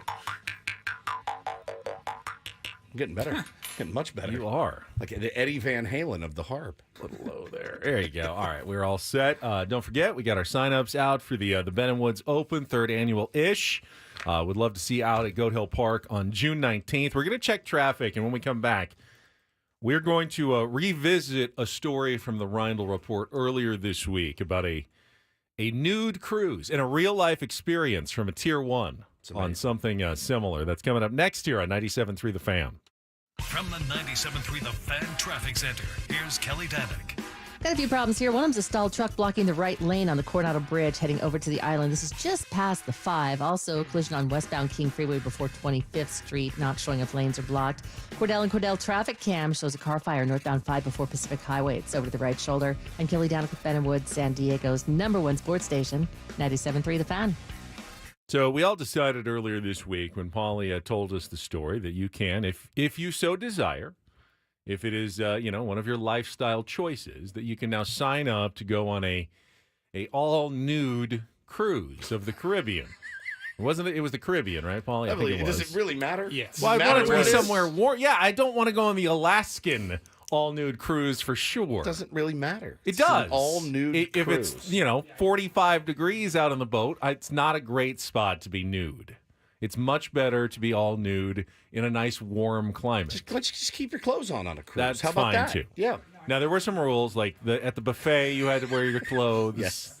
At the captain's address, you had to wear your clothes. So, Yes. but otherwise, it was, be free, be yourself. Yeah, do your thing. On your all-nude cruise. Let it all hang out. Literally. So do we want to read any of the message that we received or just go right to Tier 1 Kevin? Yeah, I mean, I got yesterday, I was answering DMs on Ben and Woods, and I can't find it, so just put him on. Kevin, Kevin, welcome to the show. Hey, guys. How's it going this morning? It's going good, man. So what, you were a day or so behind. You heard the story of the all-nude cruise, and you DM'd me yesterday and said, I got to call in. You basically, tell everybody what happened with you. Okay, so let me preface this by saying that I did not seek out said nude cruise. I have the good fortune of playing in a band that we travel all around the country, and occasionally we do cruises. So our agent says, they got this cruise coming up, but it's a swingers cruise. So I don't know if you guys would be into that. Oh. And we're like, yeah, sure, let's give it a shot. Why not? A gig is a gig. Yeah, a gig is a gig. Well, you don't have to participate, obviously. You're just there to play music and be one of the staffers on the cruise, essentially. Yeah. Well, so we were the headline act. So we did 2 shows. One night we did a rock show, and then the second night we did a Bon Jovi tribute. But, yes. So we get about a mile out to sea, and they say, well, in another 2 miles, clothing is optional for the duration of the trip. And we're like, okay, all right. So you knew it was this is not weird. You knew it was a swingers cruise, but you also you thought, hey, you guys are going to do this in the privacy of your own Stateroom. suites and stuff. Yeah, exactly. Exactly. Not just you could take your clothes off willy-nilly. Yes, and so we're on the top of the deck. We get 3 miles out. I'm standing with the rest of the band, and then things just go haywire. And so the first night we played cool because nobody knows who we are because we hadn't performed yet. The second night we played our first show, and all of a sudden everybody knows the band. So people are coming up to us. Specifically, one guy went by BDB, Big D Bobby. Big D Bobby, and of course. Big D Bobby, yes, and he bought us all drinks. And his girlfriend was in a wheelchair, and we were all feeling bad for her. This poor girl's in a wheelchair for this cruise. And she started talking to us, and she had a sex-related injury the first night with BDB, and that's why she was in a wheelchair. I mean, the guy, it's in, it's in the name. I mean, you don't call It's in the yourself that name. unless No. you can injure somebody and put them in a wheelchair. Holy smokes. So I'm curious. So were you? I'd assume you remained clothed, in public areas during the cruise, or did you just decide, hey, when in Rome, we've got to join in, or it's going to be weird if we're in our clothes and everybody else is not? That is a great question. I did remain clothed in all public areas. How but we do awkward have a is that when member- you're clothed, though, and everyone else is not? You know what? These people were so cool. They were just like the nicest, most receptive people. They'd have to be. Loved the show. Yeah, well, of course. Right? Like a ton of fun. Loved the show. But we do have one member in our band that's a little hippy-dippy, likes to kind of dip her toes in the water. And she was up there doing naked yoga on the deck. What's And the name of your band again? Okay. Check you guys out. Be very careful to not mention the name of the band nor the cruise line. But I will tell you guys that it was a major cruise line, but there's what they call a lifestyles organization that books out on this cruise line, and then they just have these sex cruises. There were like seminars on how to do certain sexual activities. Right. There were good quote unquote Yeah. playrooms. Yes, of course. Playrooms. There were playrooms. What happens in there? So imagine like 50 beds, all lights are out, and you can walk through this because part of the thing is some of these guys, they like to be watched.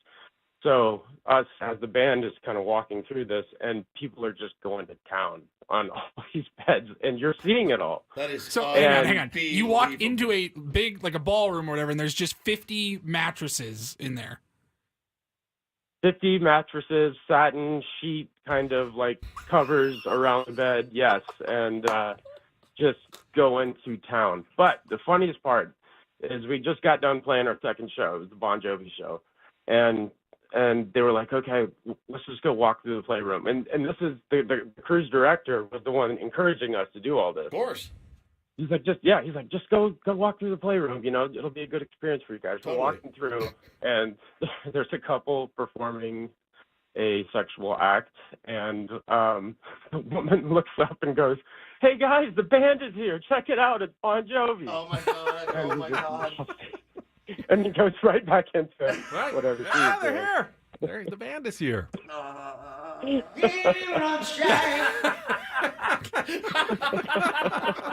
No wonder they went on strike. Yeah. How long total? A great experience. How long total were you out at sea? 5 very long nights. I don't even know the money. I'm assuming the money was pretty good. The money was fantastic. That's good. But you know, we've done cruises before, and it's like you have to be super by the book. Yeah. And you know, watch your P's and Q's. Not and that then one. this one, the cruise director comes up. He's like, "Hey, you guys just do whatever the heck you want to. Just have a ball." Well, watch your P's and Q's, also your T's and A's. This guy was so proud. I could see it land in his head. 100%. Oh, dude, what a great Kevin, call! thank you for sharing that story was with amazing. us. My takeaway is, though, as he said, everybody's super nice and Yeah, kind. cool. And I mean, you'd have to be. If you You were would have naked to all be. the time, you can't also be a giant jerk to everyone and just constantly be complaining and Yeah. criticizing while you're in the nude. You're nude. You Yeah. can't yell at me. How about Big Bobby, by the way? Oh, ma'am, are you okay? Yeah, he put me in a wheelchair last night. That's something out of a comedic movie. 100%. Oh gosh, are you fine? Nah, I mean, look who I'm with. Well, I guess it stands to reason. I loved every second of that story, and that the room though is what I'll be thinking about. I would for the not have rest. gone into that room. So even though I was invited by the cruise director himself or herself. All right, let me ask you this: you wouldn't want to at least just see it I think once. if you're on the cruise, if you you're have there, to. you got 5 nights there. You've already seen stuff you don't want to see. Now you know I'd force him to go in that Right. room with me. I'm like, we're doing a walk. pick we him can up by his we arms can and link his legs. arms. When they invite Ben and Woods to do shows on the cruise, and we're doing our show in the morning, and then they invite us to check out the cruise, you'd make me go into the playroom. Just the idea of just 50 beds just lined up all next to each Like a other is barracks. just a barracks with satin sheets though on the bed. I mean, you have to see it. You have your morbid curiosity would take over, you'd have to walk through there, and you're like, oh, this is really, really something. I don't even think I'd think twice about it, at least walking one through time, it. yeah. Yeah. Now, the problem would be is if, Paulie, where's Ben? We got to start the show. Oh, no. He's in the room again. He's in the room again. Ben, are you in check the playroom? Did you check the playroom? Yeah, you'd be afraid you'd lose somebody to that. But Kevin, thank you so much for that. I loved every second of that. That's best of right there, buddy. You'll be hearing that again down the road. That was amazing. This is what happens, Padres, when you take a day off. Yeah. We could have been talking about yesterday's game for the last 2 hours. Yeah, enjoy your day off, guys. Breaking down, inning by inning, Mike Shilt's bullpen decisions again. But instead, they decided, you know what, we don't need to play on a Thursday. Let's all take a day off. Yeah. And leave Ben and Woods to talk about sex cruises and weird noises at press conferences. Yeah. And I get it. This has been probably our most adult show maybe that we've ever done so far. Hey, listen, toeing the line today. All we do is just present the news that is in front of us. That's it. So, sorry about it. Not really. No. All right, we got a big second half of our program coming up. Give us some baseball. We actually will talk some baseball for the diehard, the purists, the people who are shaking their heads at this moment. Jordan Schusterman from Cespedes Family Barbecue is going to join us at 8 o'clock. For our weekly conversation about what's going on in the Grand Ole game, brought to you by Grand Ole Barbecue. And then at 9 o'clock on a Friday, we will chat with the skipper, Mike Shildt, back home to open a 6-game homestand against the Dodgers and the Rockies. Next 10 games are pretty important. I said this week 3-3, and I think I heard Craig and Annie talking about it yesterday. Next 10, 5-5 is a great goal with 4 against the Braves after this 6-game homestand against the Dodgers and the Rockies. Obviously, you'd like to get hopefully all of them against the Rockies. You already biffed 2 of them up in Colorado. You can't keep losing to the Rockies, but at that point, just make sure that you take a couple of those other games, go at least 5-5, maybe even 6-4, have a winning week, and you're making good progress. It's slow, but you're also eating and churning away some of these games against the tougher teams in the National League. More than half of your games against the Dodgers, all your games against the Cubs, more than half of your games against the Braves, half of your games against the Brewers. Those will all be done in the next 10 days. And you will, while the schedule doesn't get easy, you will have some of the hardest games behind you already 2 months into the year. Stick around. Just hang around. That's it. That's all you got to do right now. I mean, I'd love more. I would absolutely love more, Benny. I don't want to get greedy, though. Just hang around. Stay in the hunt in the West. Stay in the hunt and do your very best to, like you said, steal one here and there, but just you can't go down the drain right now. And that's the tough one. It's good that the Padres have been playing some good baseball. They need to keep that up because they're going up against teams like when they were against the Phillies. You don't bring your A game, all of a sudden you're back in a 3, 4, 5-game losing streak again.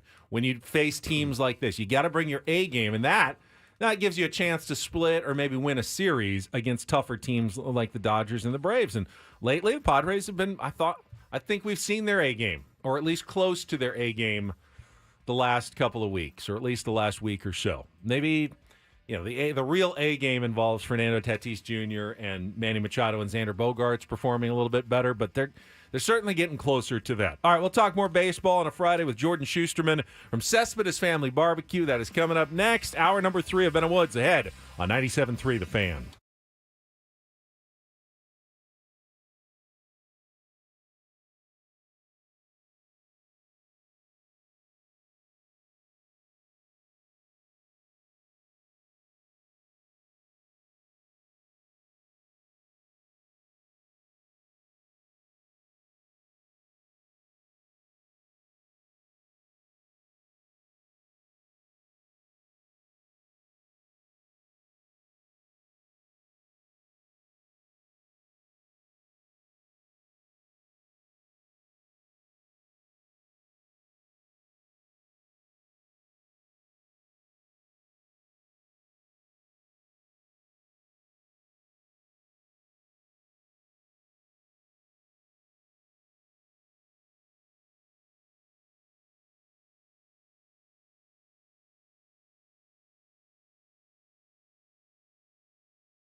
All right, we're halfway home on a Friday. Ben and Woods, 97.3 The Fan. Great to be here with you on a Friday. I'm Woodsy. That's Paul Reindl, Ben Higgins.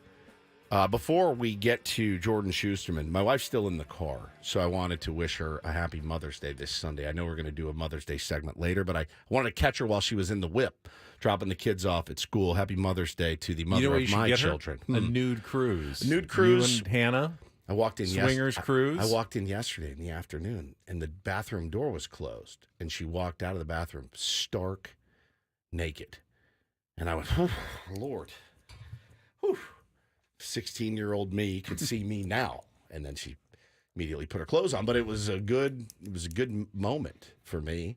And she looks phenomenal, and she's a great mother and a great partner. Happy Mother's Day to all the moms out there. We'll get into our segment, but I wanted to catch her while she was in the car. I love you.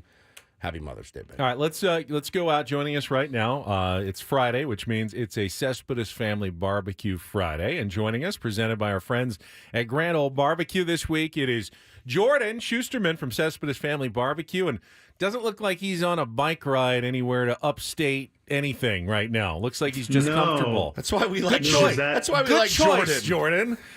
Is that where Jake was last week? Yes. Yeah, he was on some highway somewhere on a bike in his bike helmet.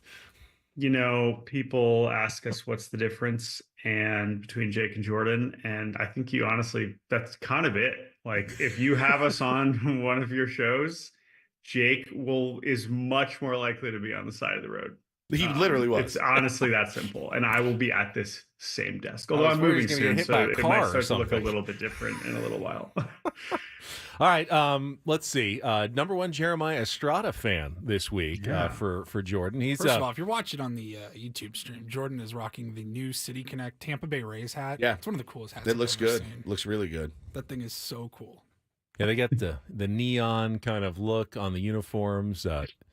Yeah, we had a conversation about the Padres City Connects. They were one of the first ones, obviously. This is the third year of the City Connects, and very cool, but also not great for people like me and Woods and the older fan necessarily in terms of the color palette on our older, not great looking bodies. Chubby, pasty, yeah. Totally hear that. I will say, like, this one now, this hat, the one that I'm wearing is one of the alternate. I don't think they're actually wearing these on field at any point, but like they have so many different variations. But as far as aggressive colors go, this is the first one to really rival the Padres one, for better or for worse. I understand that it might necessarily not be the best for all audiences, but I love it. To me, I will embrace something looking different, aggressively different, as much as anything else, whether they're good or bad. I'm not even that much of a uniform person to care that much, but in this case, I had to rep, even if it's kind of random. I just love these so much. Yeah, it's pretty clean, but we love your headline there. Number one Jeremiah Estrada fan. We are fans of ERA, baby. Yeah, we're fans of his as well. And you saw him in the Cubs series in a little bit more high leverage than he was used to. And, I think it was a matter of necessity, but I think it's also a matter of stuff. He's got really, really good stuff. And I wouldn't be surprised to see him, getting the nod because some of the guys later in the game have faltered a little bit. Yeah, exactly. And, I like to shout out some of the guys more at the bottom of the roster when I come on here. But that is someone, to your point. I mean, I think that, yeah, of course, Suarez has been spectacular, Nasty. But at the same time, the rest of this bullpen has been so fluid.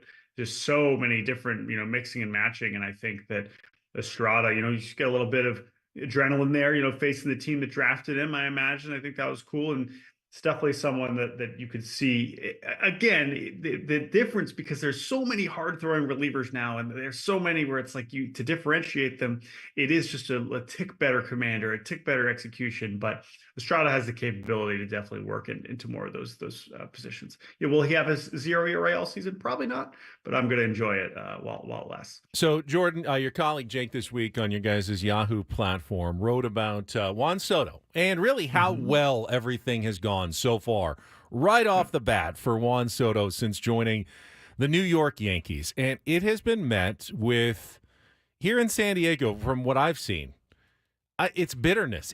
There's a lot of anger, actually, in the Padres fan base. And it's not because Juan Soto was bad with the Padres. He wasn't. He put up numbers, but they were never able to take advantage of those numbers the way the Yankees instantly seem to have clicked with Juan Soto. The click just never happened here. And I don't know, you guys talk about what is the difference? It's not as though the Padres didn't have a lot of talent, just like the Yankees do. What has been and made it work so quickly for Juan Soto in New York?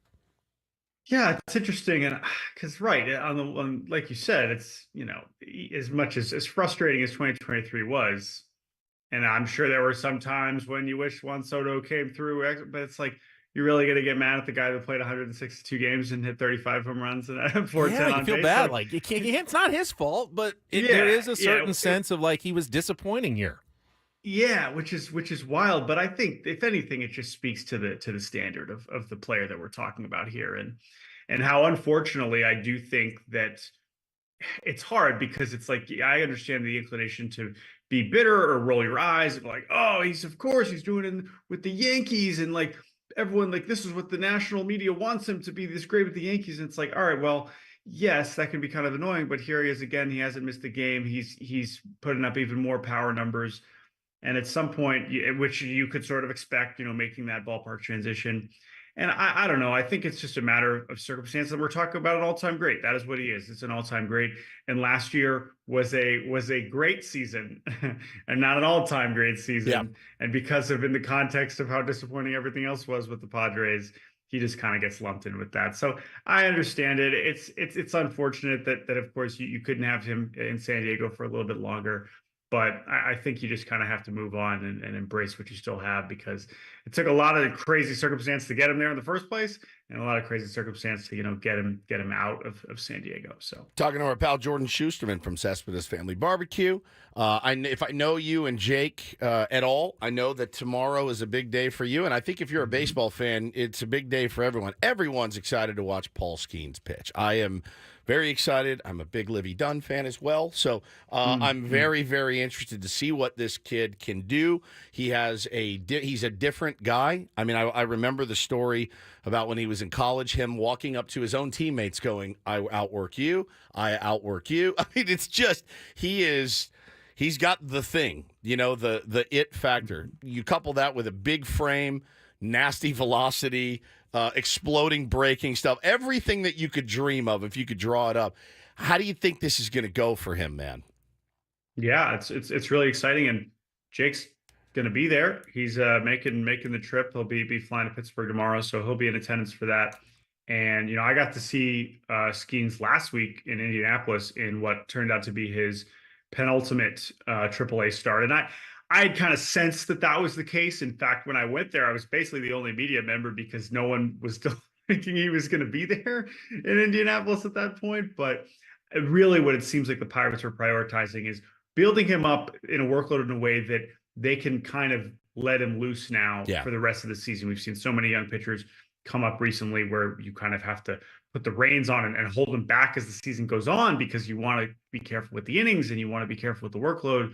They seem to have built it up now where they feel like now it's go time, and we feel comfortable with him going on regular MLB rest. But as you said, everyone should be excited. And I do think while we've had a lot of, I talked about this on the podcast we recorded this morning, I think that a pitcher debuting is significantly different than a hitter debuting. Not that it's not exciting to see top prospects come up, and regardless of what happens after the fact, as we've seen in the negative way with Jackson Holliday, as we've seen in a positive way with someone like Jackson Merrill, right? I mean, what he's meant to the Padres.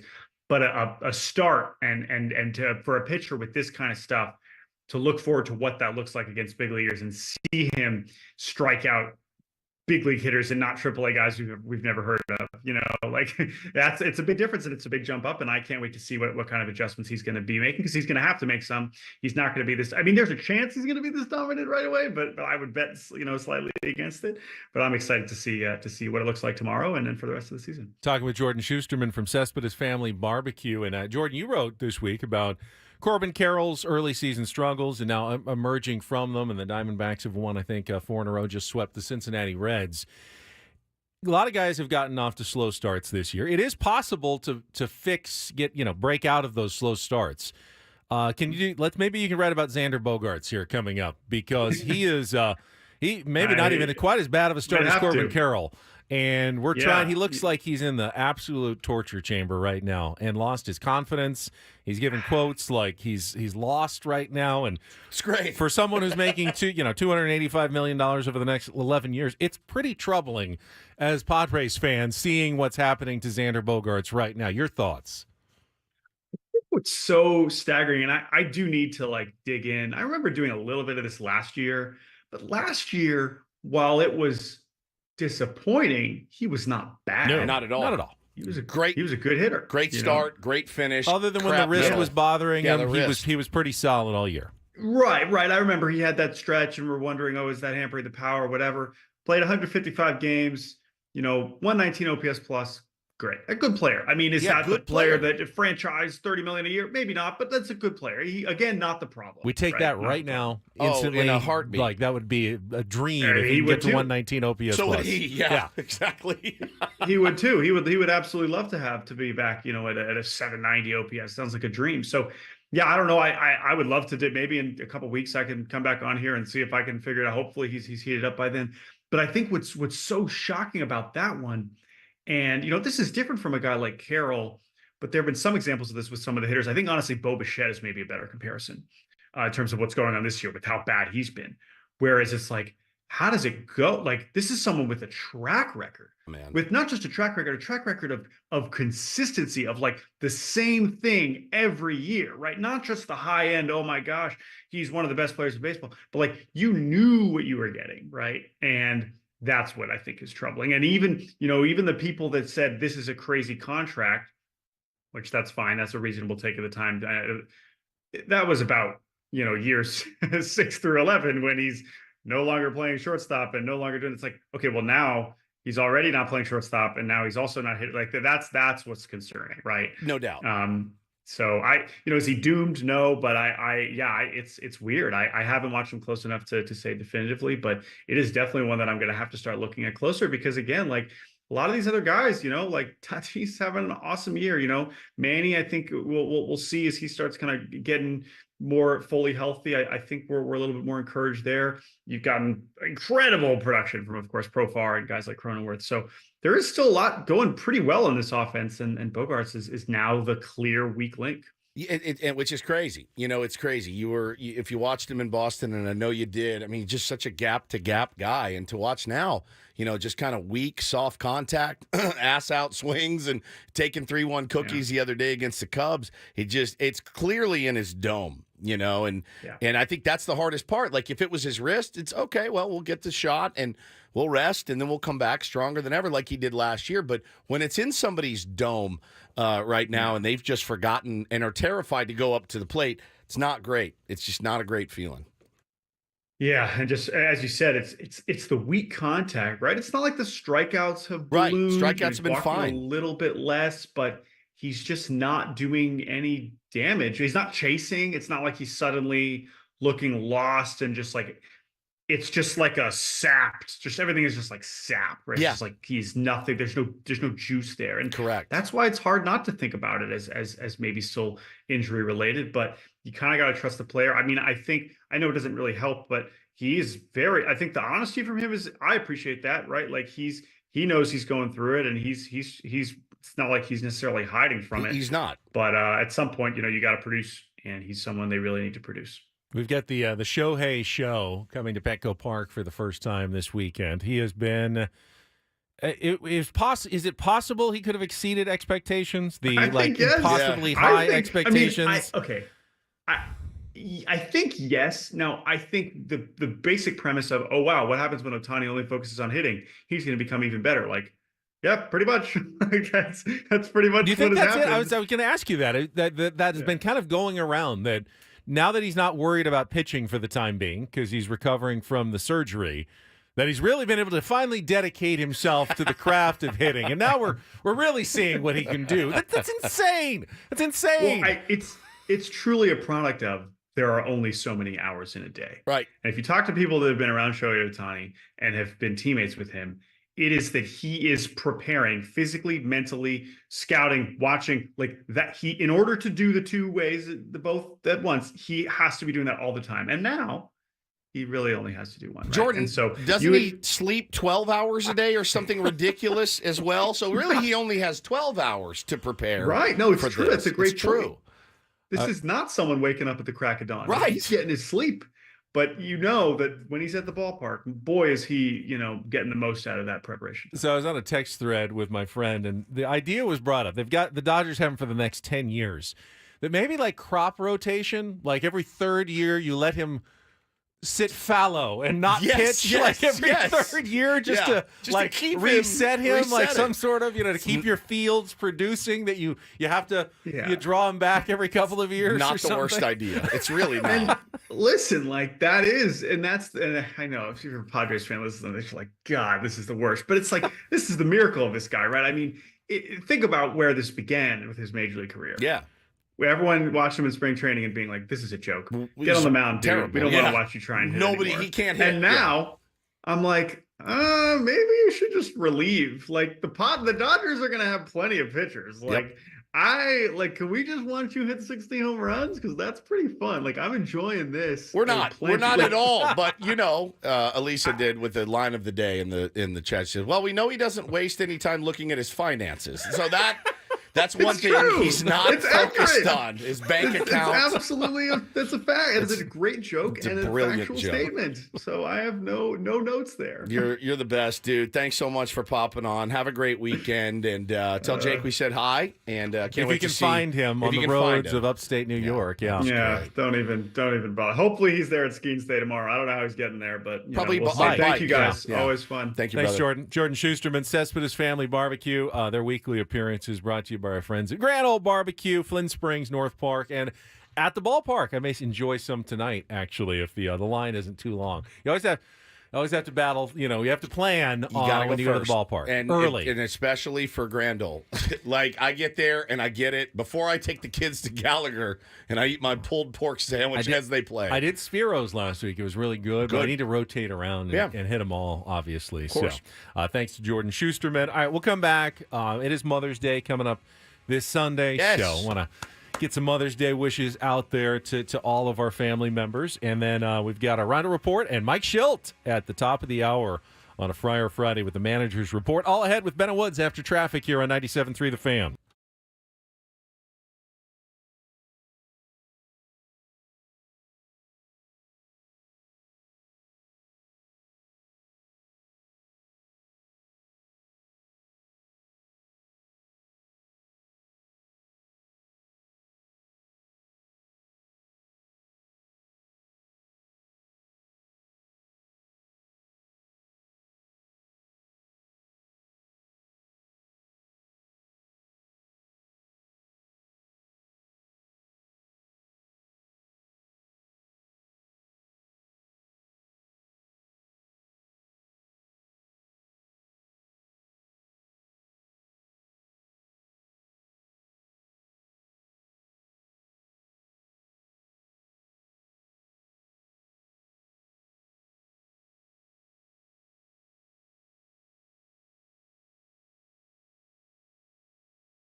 Just thanks again to Jordan Schusterman from Cespedes Family Barbecue. I asked that question about Juan Soto, and do feel like he got killed. I do feel like people are mad. Are maybe somewhat unaware of how much animosity there is in the Padres fan base. I was in a thread with Emily Nyman this week. She had commented about, she's a Yankees fan. Great. Been a guest to the program before. She said it's like the greatest thing having Juan Soto on your team. I can't imagine this feeling could be any better. And I just commented and I go, Padres fans? Anyone out there? And my timeline for the next day was just filled with venom toward Juan Soto. It's like people have seriously issues still that they have not worked out over Juan Soto's time with the San Diego Padres. And again, to be fair, Juan Soto played in every game last year. His numbers were outstanding. He was the best player on the Padres. You're mad that the Padres had a bad season and Juan Soto's contributions didn't turn into winning. But as the Yankees are showing, it's not Juan Soto's fault. He's not like It turned into more winning than we've seen here in a long time, though. I mean, I know last year was that awful year, but you're talking about it wasn't his fault, right? But as the Yankees are showing, Juan Soto's not some cancer that just you put him on the team and everyone else falls apart instantly. That's not guaranteed to happen, and it hasn't happened in New York. At least it hasn't happened yet. And I refuse to subscribe to the theory that the problem with the Padres was Juan Soto. And the solution this year, and they're playing definitely better, is not the absence of Juan Soto. Yeah. Jake Cronenworth didn't start hitting because Juan Soto is gone. Right. That's just not the case. One is not related to the other. The Padres would be better if you could just magically put Juan Soto back on this team. There are people who would think you'd ruin all the good chemistry if you brought Juan Soto back. No, if you could put him back on this team, but keep, Dylan Cease. Yeah. Who by the way, part of that Juan Soto trade was getting Drew Thorpe, which you then helped turn into Dylan Cease. So if you could keep those guys, but also add Juan Soto, guess what? Padres would be better. I mean, all that AJ would have maybe had to do is just up the prospect capital to still go get Dylan Cease. Sure, yeah, it's totally possible. It's exactly right because they were going to get rid of him. But yeah, man, it's water under the bridge as far as I'm concerned. And hey, listen, the Yankees may only have him for a year as well. He may be a Met next year. It's going to be, I would imagine, quite the bidding war, especially if he keeps hitting like this in New York. So. Yeah, it's listen, I understand sour grapes and you always hate to see somebody go somewhere and do, in your opinion, what you feel a little bit better. But there were people in this fan base that never liked him from the day he got here. And that's okay. That's okay. You don't have to love them all. It is what it is. But it's I think you need to come to grips at some point. And it was a math problem. It was a math issue. That was the problem. Because if they could have kept him, they would have. Straight up. So, it wasn't like, oh, thank God we got rid of him. I mean, it's a bummer because when that trade happened in July of, 22? We were told 2.5 years, 3 runs, and we had him for 2. Yeah. And one of them didn't really turn into a run. One of them was awful. Yeah. First one was great. Yeah, first one was awesome. It's big hits in that sure did. postseason. Yeah. And had they gone on a run again last year, my guess is they would have been less forced to maybe retrench the payroll. I don't know still that. Losing your Peter TV Seidler deal. was still going to pass away. You're still losing the TV deal. I don't know. Maybe they could have won the World Series and they still would have had to trade Juan Soto this offseason. That's an interesting hindsight question. Maybe even AJ Preller doesn't know the answer to that 100%. Petey says, Ben, don't tell me how to live my life with a smiley face. Yeah, man. Yeah. It is what it is. It is what it is. Everyone have plans for Mother's Day out there this weekend? We're going to brunch with Shelly and the family. My mother is still in France. Beautiful. So she's enjoying a trip this week with my dad on the Seine River. I got pictures from the beaches of Normandy yesterday where they were, somber and seeing the Paulie, memorial. you don't celebrate at that beach. Yes. The beaches of Normandy. Okay. Just for the record, it's not.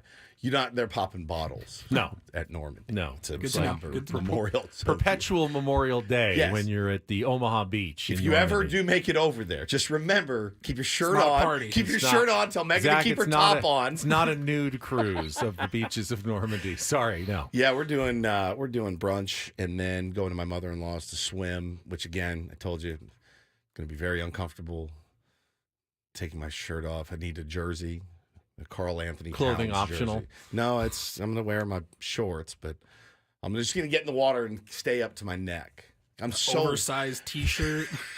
I'm so creamy white that it's just not fun. Like I don't really like stripping down, So we're doing that. How did the gifts go? Did you get your mom something? I did. I have not, but she again is out of the country at the moment, so I don't feel like the immediate pressure to do anything. So like, is she going to come home to a nice card? Well, no, she'll be late. It's over at that point. So right? so there's no celebrating once it's You're done. off the hook. Jesus. He's like, Mom, travel every year. Yeah, perfect. On Mother's Day. Perfect. Yeah, I happy Mother's Day to my mother, Marcia. We are three of the luckiest guys in the world that all of our mothers are absolute angels. Yes. I mean, every single one of them are angels. Look who they had to put up with. 100%. I mean, Kim actually got off the hook pretty easily, but yeah. But my wife, we're gonna swim and eat brunch and hang out and do all that stuff and celebrate Mom. She's going to the spa again today. Hopefully she makes it through this time without leaving on a stretcher like she did last time. So hopefully that goes better for her today. So she just relaxed too hard. So much relaxing. So, yeah, I'm going to get the kids today and keep them out of her hair. That's really the goal if you have kids. Keep them away from the mother of them. That's really what every mother wants. Take those kids that I birthed and I'm their mother, get them as far away from me as you can get them. And that's I want to be really able to pretend I am not a mother Correct. for one day. For on a Mother's weekend, Day, please. For a weekend. And that's really, and it's counterintuitive, but Should that's be, actually. Forget you're a Mother's Day is what really it should be, right? That's actually what they want is to just, I don't want to see you or them for 72 hours. And I feel like. There's 364 Mother's Days, Yeah. and there's one, forget you're a Mother's Day. Correct. And enjoy yourself for a day. Correct. Yeah. Kiki asked what happened to her. We don't know. She was dehydrated. She was not drinking alcohol or anything like that, but she passed out. And it was really scary. And, Overly massaged. Yeah, too many massages that day. And crushed by hot stone treatments. And I think it was the heat and, her diet, and she had run like 6 miles that morning and she just zonked out. So they actually had to take her out. So hopefully, again, she makes it through today at the spa where she definitely deserves to be. Happy Mother's Day to my mom, Julie. She's watching on YouTube right now. Julie, I'm sweet pretty angel. Sure my mother-in-law is also watching on YouTube Another right now. sweet angel. Thank you both for putting up with me. And Mom, your gift is on the way. Can't tell you what it is because, well, it's not Mother's Day just yet. That's right. Sunday. Did you get a 2-for-1 on the mouth harp? Oh, yeah. And send her one, too? This makes a great Mother's Day I would think gift. so. This is what mothers really would like.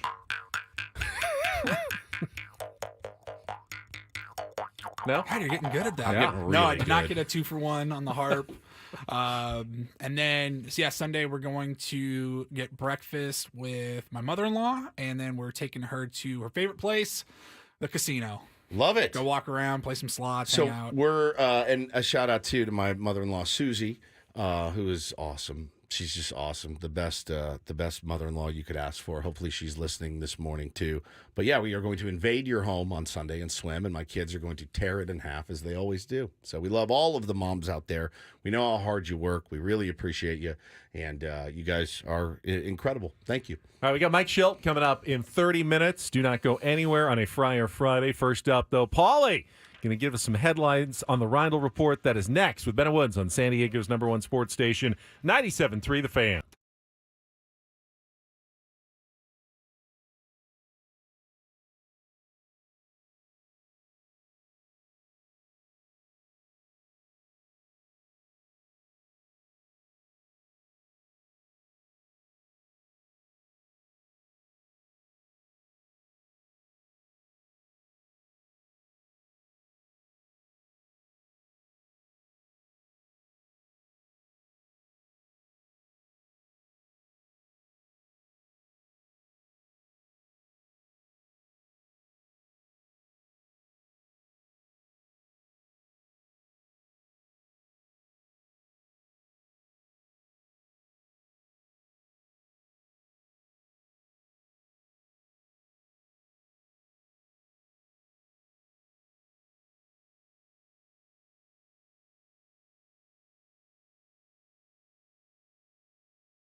I just remembered we got the skipper coming up in 20 minutes, man. Been such a fun show, loose show. I did just mention it. You did. I wasn't listening. Yeah, that's all right. I did not listen. What are we going to ask him about?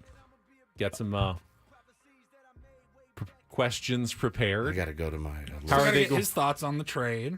Yeah, that's true. We last time we talked to him, the news was going to break that night. Later that evening on Friday. Just a week One ago? week ago, Luis Arias was happily or not so happily a member of the Miami Marlins a week ago, and now he is a week into his San Diego Padres tenure. So yeah, get to ask him about that, and also want to ask him about Jurickson. Profar and that whole scene that went down in Chicago. I mean, ask it that way. Yeah. Curious, Hey, like, Mike, how are you going to pitch Shohei Ohtani this series? You can't ask him answer that crap. He's not can't gonna- answer he's not those gonna answer. questions. Can't share strategies like that. No. I am. Like, what do you do though? Well, we're going to start him with an 0-1 fastball. I don't. You don't. I mean, look, Mike Shildt doesn't know how to get Shohei Ohtani up. Nobody does right now. So I mean, it's literally chuck and duck. I feel with the top three, maybe four, and maybe five in their lineup. You throw it and you hope for the best. You hope they miss it. You hope they roll over something. You hope Shohei chases something. You hope Mookie doesn't lead off with a home run. I mean, there's a lot of hope in baseball for the starting pitcher, for the manager, and it's hope.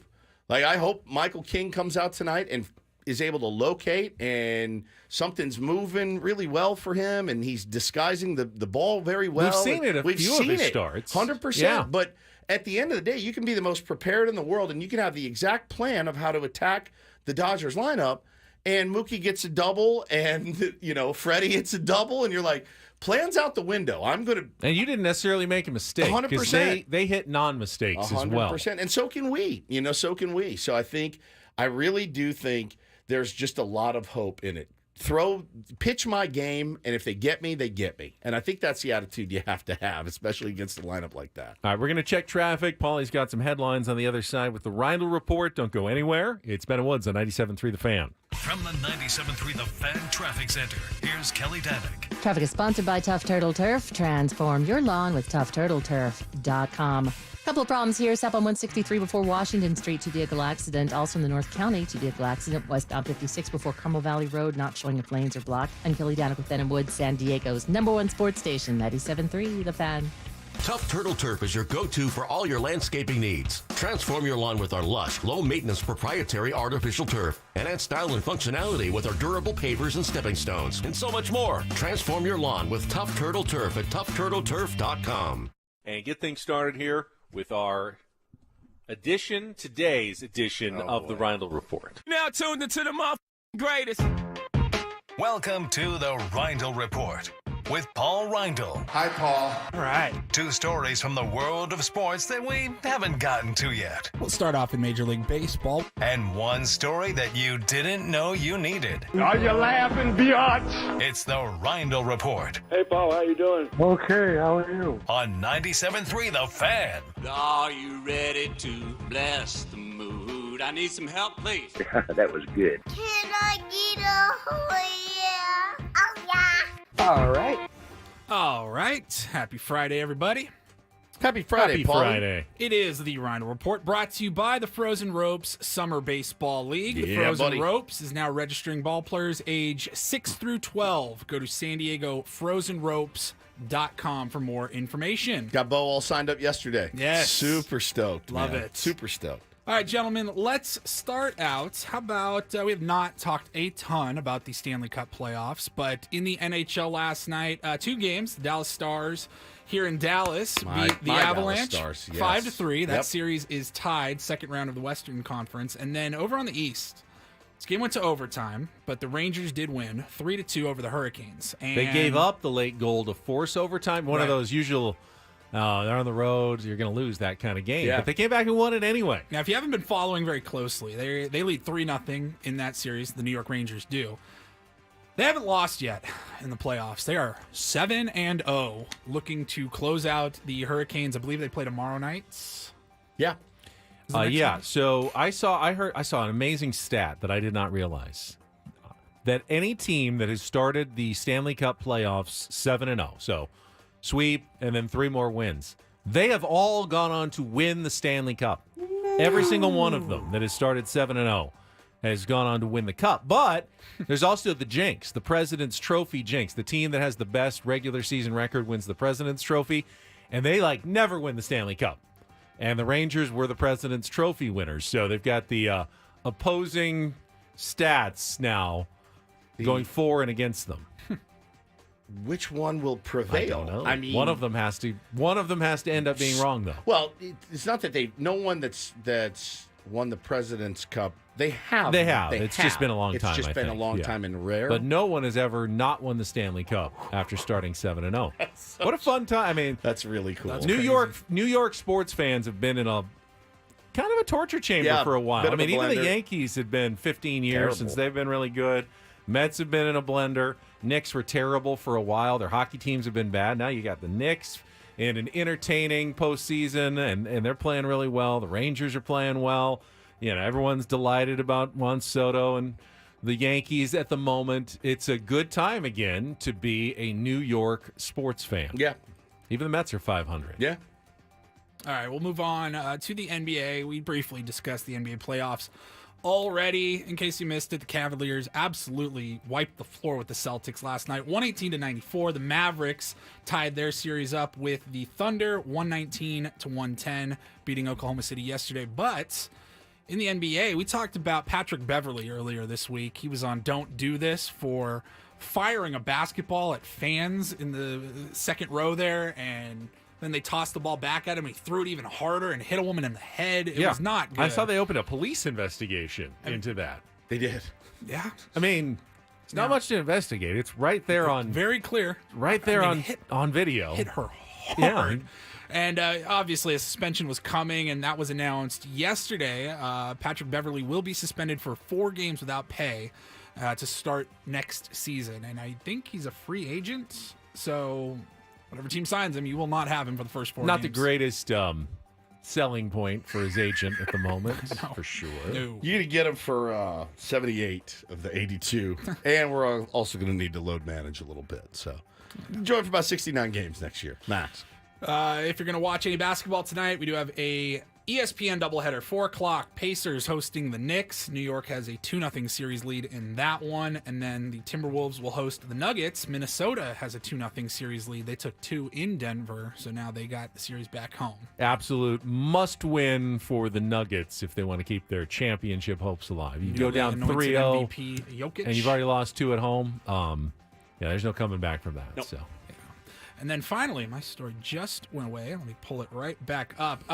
One of the worst things that can happen, most annoying things that can happen. You guys ever lose a debit card or something? Lose your wallet? I thought I did yesterday. I went to lunch last week and with my son, and I left it in the little folder sleeve. Oh, yeah. And I walked out, and we were pulling out, and I saw the whoever the hostess that was at the restaurant running out and saved your ass so man. much. You saved me. I wouldn't have known where it was.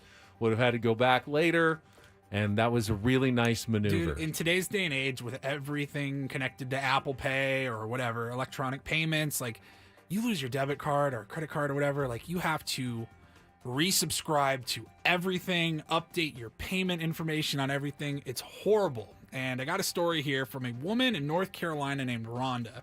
She went to a restaurant called Smith's Cafe, and she left her credit card behind. It happens.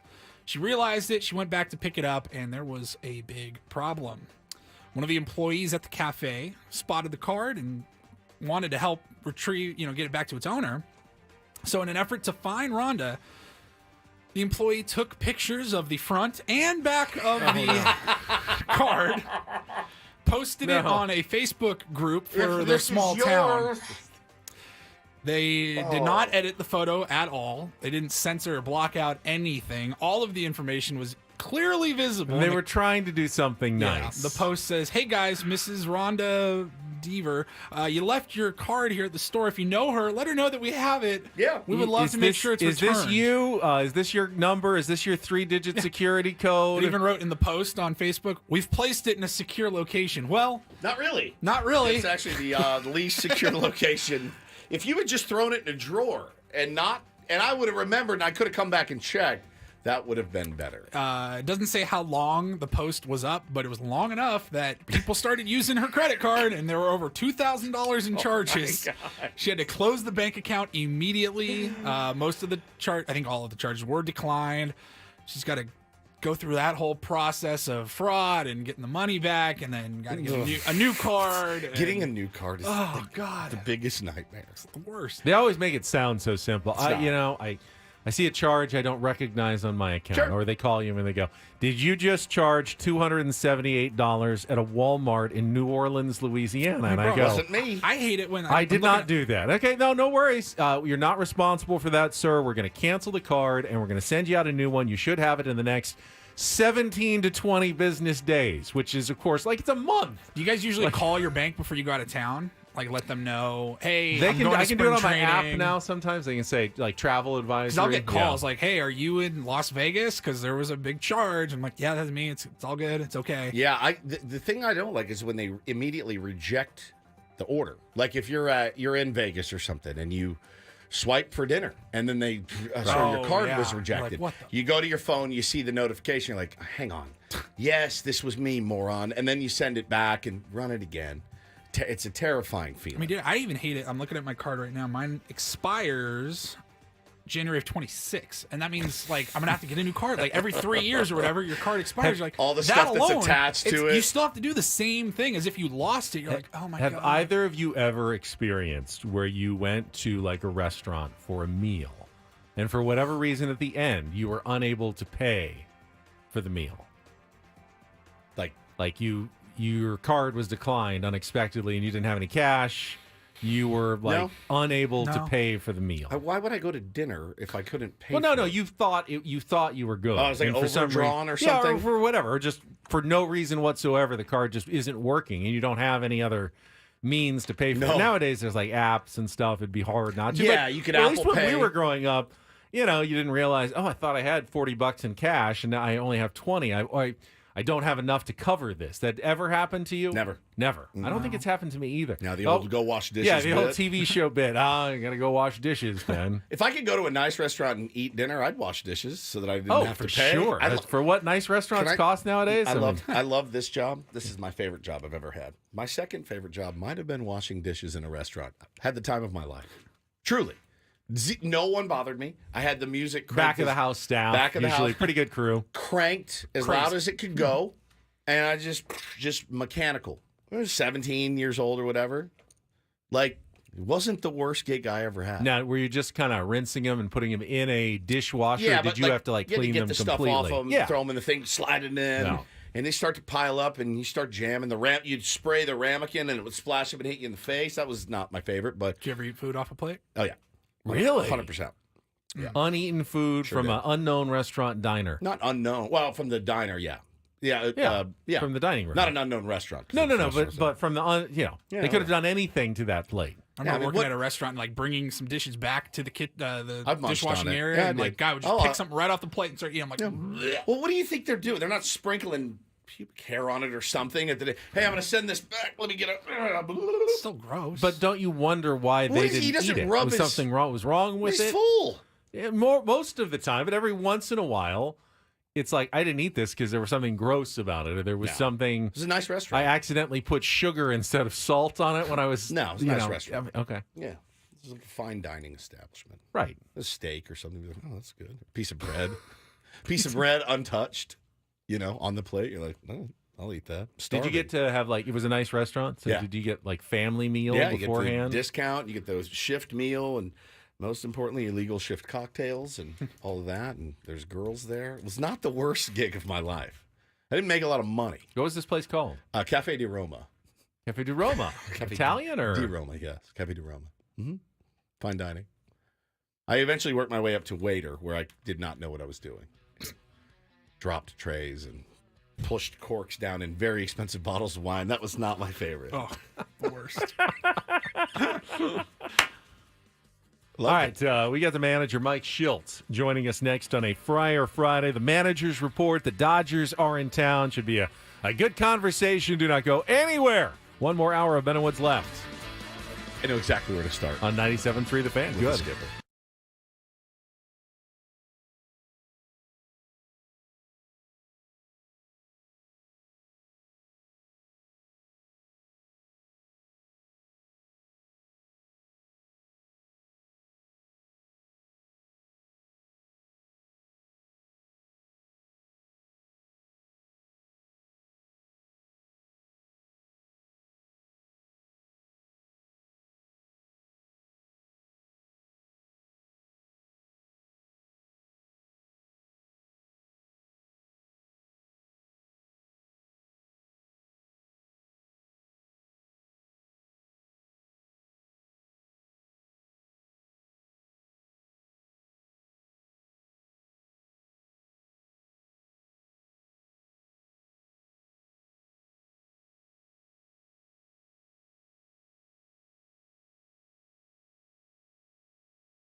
Matthew worked in a restaurant. He said, just cut off the bitten part of the hamburger, bam, free hamburger. 100%. And I said, you realize they were holding that unbitten part with probably their even dirtier hands. And he goes, totally. Totally understands that part of it. I knew that too. But you get hungry back there. You're working hard. You've never worked in a kitchen. You don't have any idea. You can't speak on it, man. You can't speak on it. No, I've been in, I've pretty much done radio my entire life, radio and television. That's right. Nothing else. It sounds kind of like Mike Shildt has just done baseball pretty much his entire life. I'm sure he's had other lines of work. And joining us right now for our manager's report, brought to you by San Diego County Credit Union. It's not big bank banking. It's better. The skipper of the San Diego Padres, coming off a couple of good series wins this week. It is Mike Shildt with us here on 97.3 The Fan. Mike, good morning to you. Welcome back to San Diego. Good morning, gentlemen. Always good to be back in beautiful, best city in the world. Absolutely right. What is your this has got, being the manager of a Major League Baseball team, that's number one gig, like the best. There's nothing going to be better than that, right? What was your worst gig you ever had?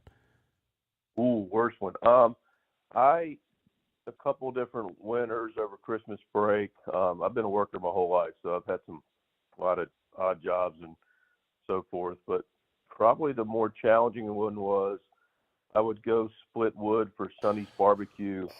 And I'd get up and I'd be had to be in Albemarle, which is about 45 minutes from my house in Charlotte.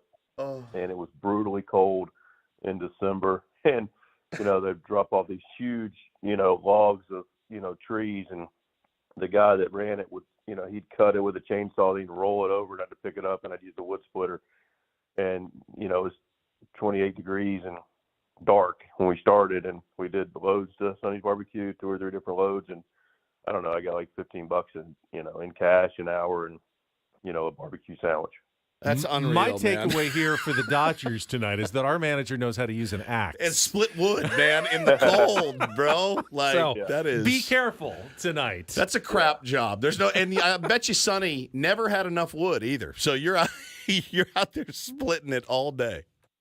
All day, man. It was and the guy had like 2 little pet chihuahuas that were aggressive, and it was like, you got in there, it was like 6:30 in the morning, and these 2 dogs are, nipping at your legs, and you're like, I just, what am I doing? What am I doing? You're like, I'd rather go ride buses in the minor leagues than do this. That's right. what I'm gonna do. But that $15 an hour was a big deal because I worked at Taco Loco, was making $3.85 an hour, and got like a 10-cent raise. Like, man, I'm doing it. Oh yeah, 100%. That's great. Oh, great everyone story. loves that North Carolina Mexican food. Just ask Will Myers. It's definitely a popular thing over there. The white queso. So I can't believe it's only been a week that that Luis Arraez has been on the team. Give us your impressions. I mean, starting from we talked to you last Friday. We found out about the trade later that night. Maybe you had an inkling. Maybe you didn't. And then he shows up on Saturday with that spectacular day. And certainly seems like the guys on your team have loved having him this past week. Yeah, he's been a value add across the board. Obviously, this dude can absolutely flat out hit.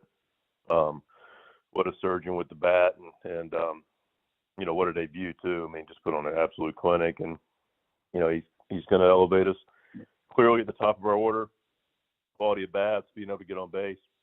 Also, bottom of our lineup needs to get on. He'll drop some guys in as well. So a lot of benefit to him, but also just the residual benefit of what he's going to do to just a pro at bat, man. And he's just a guy that just likes to. I mean, he likes to play. He loves to play, and has great energy. So he's one of these guys that are going to bring people along with him.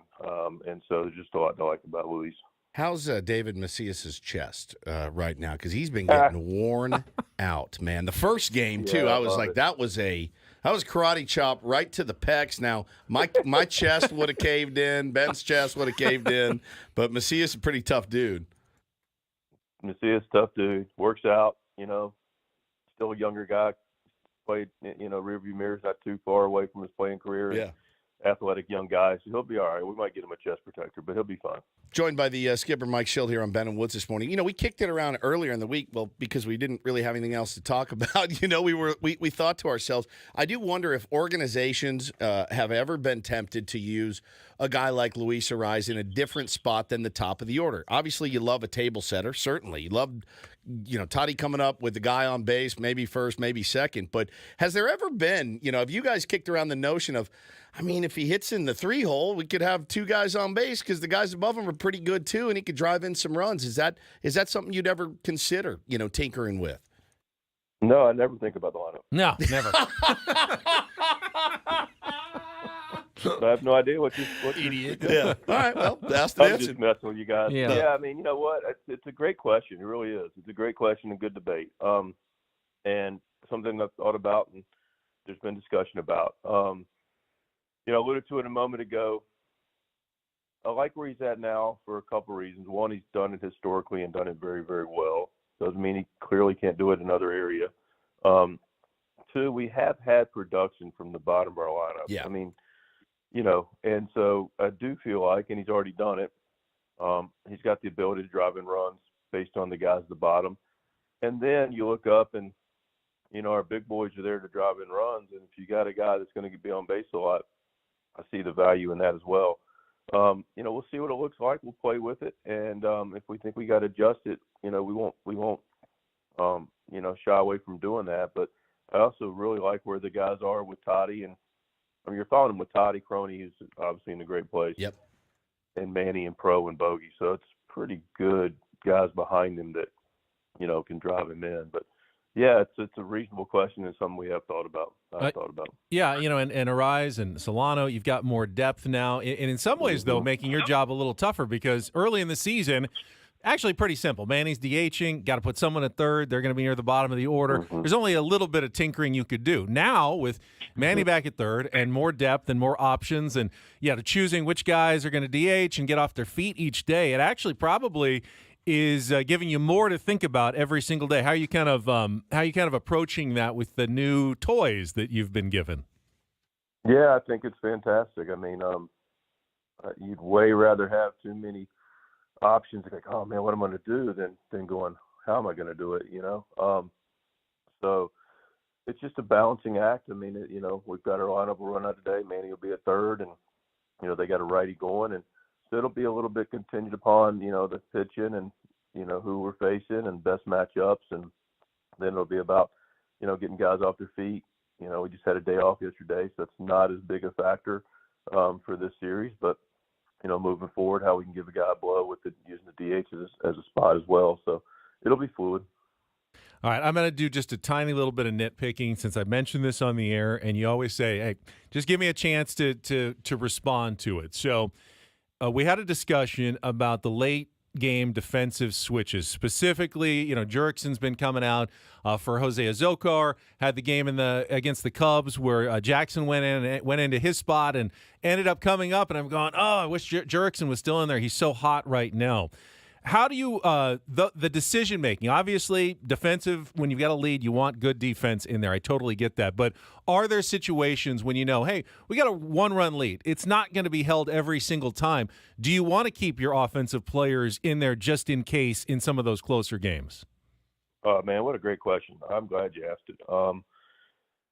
That one was a doozy because you're sitting there and you're in a place that I have history in with an outfield that can be, and look, you know, it's not like Pro's a good outfielder.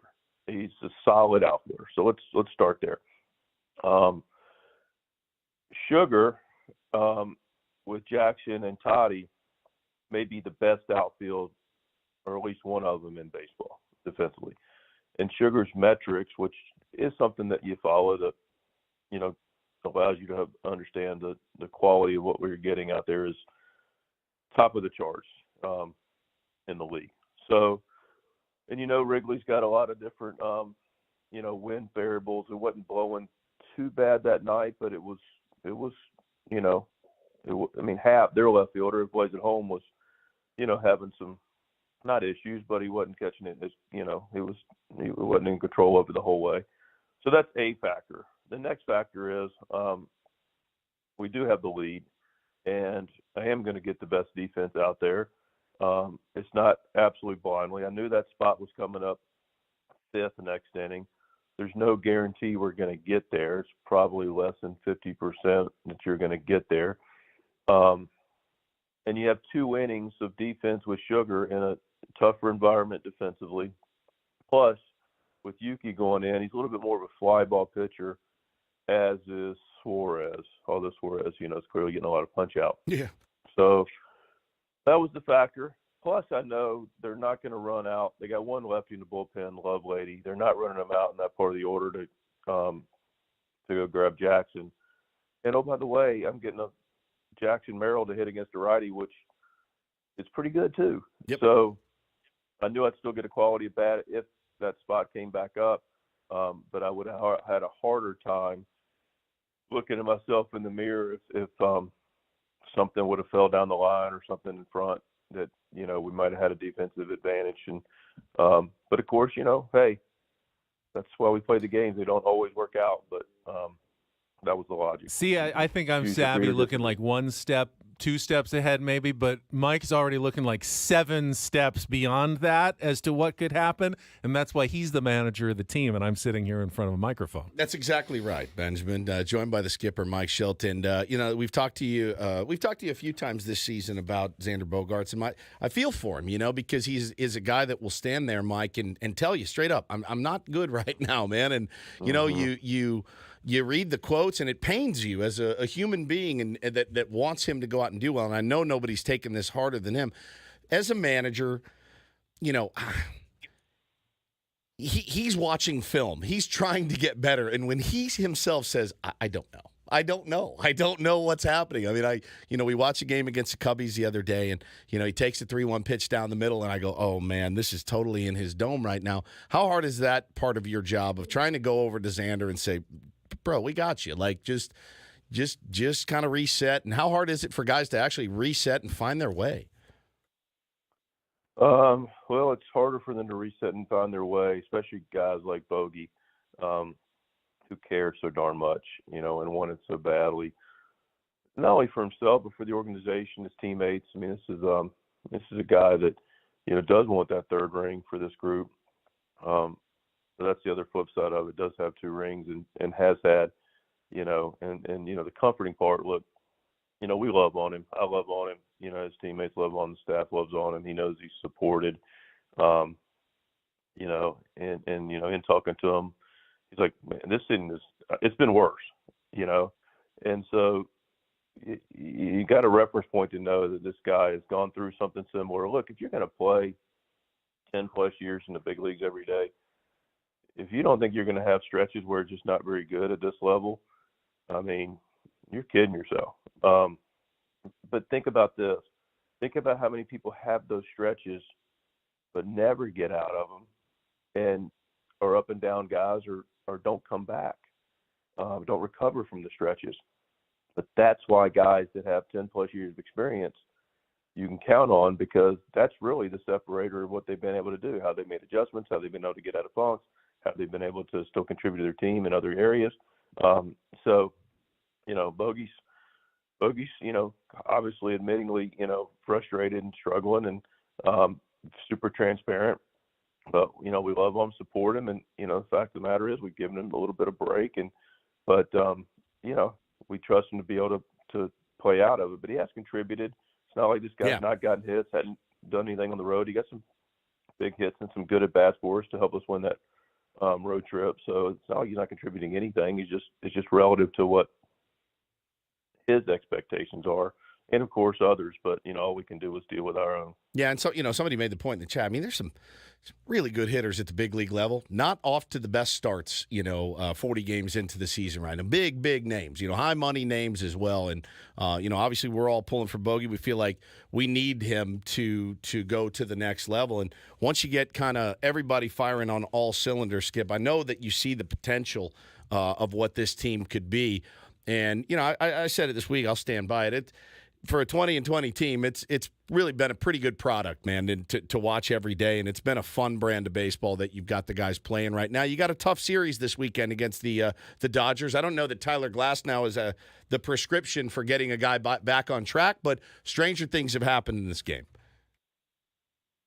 Yeah, I mean, listen, the guy's got a nice arm, they got a good club, and but I say it, and we'll continue to say it's respectful of the opponent, but it's about how we compete and how we're going to get after it and how we're going to play the kind of baseball that we played that has been able to be successful for us. And again, we click a little bit more in some areas. It'll only continue to get better, but yeah, we'll show up and we'll be ready to rock tonight. And I know Petco will be a great atmosphere. Be jamming. Yeah, I got one more, and we've talked about how bullpen management may be the toughest job for any manager. You've been very honest about it, and I agree with you when you say you've got guys like Wandy and Enyel who have done it on the big league level. You're going to stick with them, and I totally understand that.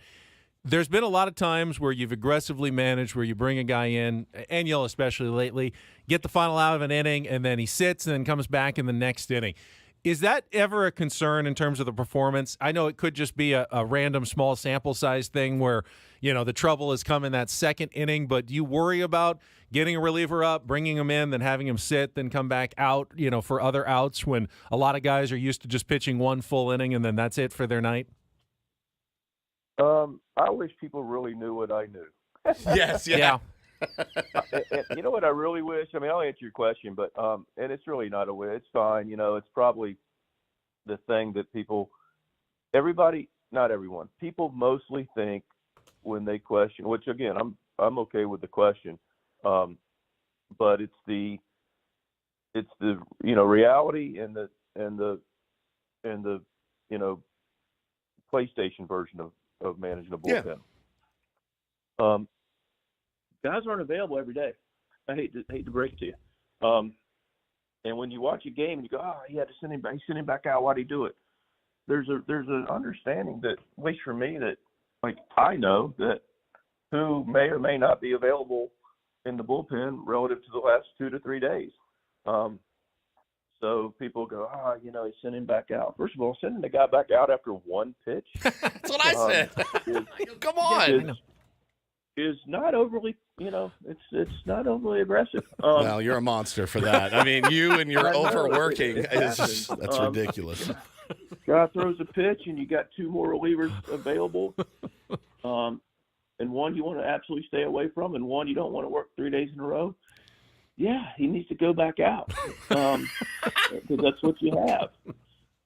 So I don't, I appreciate the question, but sorry about I him. appreciate the answer as well. I'm so sorry. And it's not just the one pitch. In fact, I of course would have brought the same guy out and done the same thing, even in your shoes there. Even on PlayStation, you're going to run him back out there again. You know what? I can't tell you. PlayStation, they refresh every single. They game. are. That's true. Yeah, they're never tired. Hit the reset button. They're never mentally out of it. They're always right there for you on the PlayStation. I can't tell you how much though we appreciate your candid answers and giving us your time each Friday morning. I think it's really insightful for the fans out there to get your perspective on things. So appreciate it, and we'll look forward to chatting with you again next Friday.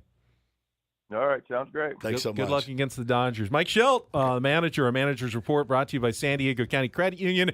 It's not big bank banking, it's better. Guy's going to split you open with an axe the next time he sees you. I can't can't wait. Yeah. Just like Tony Gwynn Jr. The Axeman. Mike such Shildt. a know-it-all. Oh, I love it. Yeah, he's great. All right, we got to take a time out. We'll come back. You can react to what you heard from the skipper, Mike Shildt there. Get you ready for the Dodgers this weekend. Don't go away. More Ben and Woods on the way on San Diego's #1 sports station, 97.3 The Fan.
As always, a phenomenal job by the skipper, Mike Shildt, of just explaining everything after, coming back. Then the team is playing really well right now. And, I had the idea of, like, why would you take Jurickson Profar out at the end of the game? And, his spot could come up.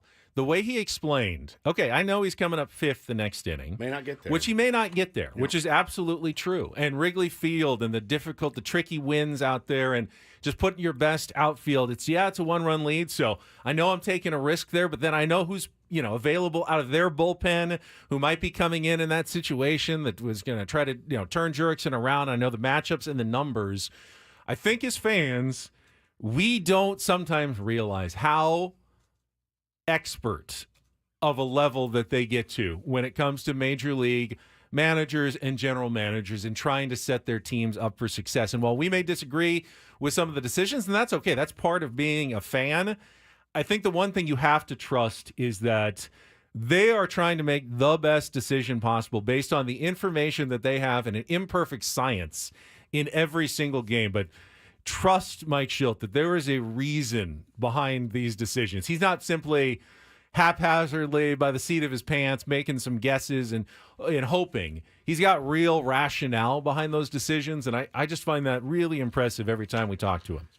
It's fascinating. Anytime you get to talk to a manager that's open and willing to talk about the moves that he makes or doesn't make, man, and I love that. I think that's such good insight, and instead of just, I thought it was the right decision, and went with my gut. And even if you told me, I went with my gut, didn't work. I mean, I'm fine with that You're too. gonna say it back. I'm absolutely fine with that. I'm the decision maker. I made the decision. It didn't work.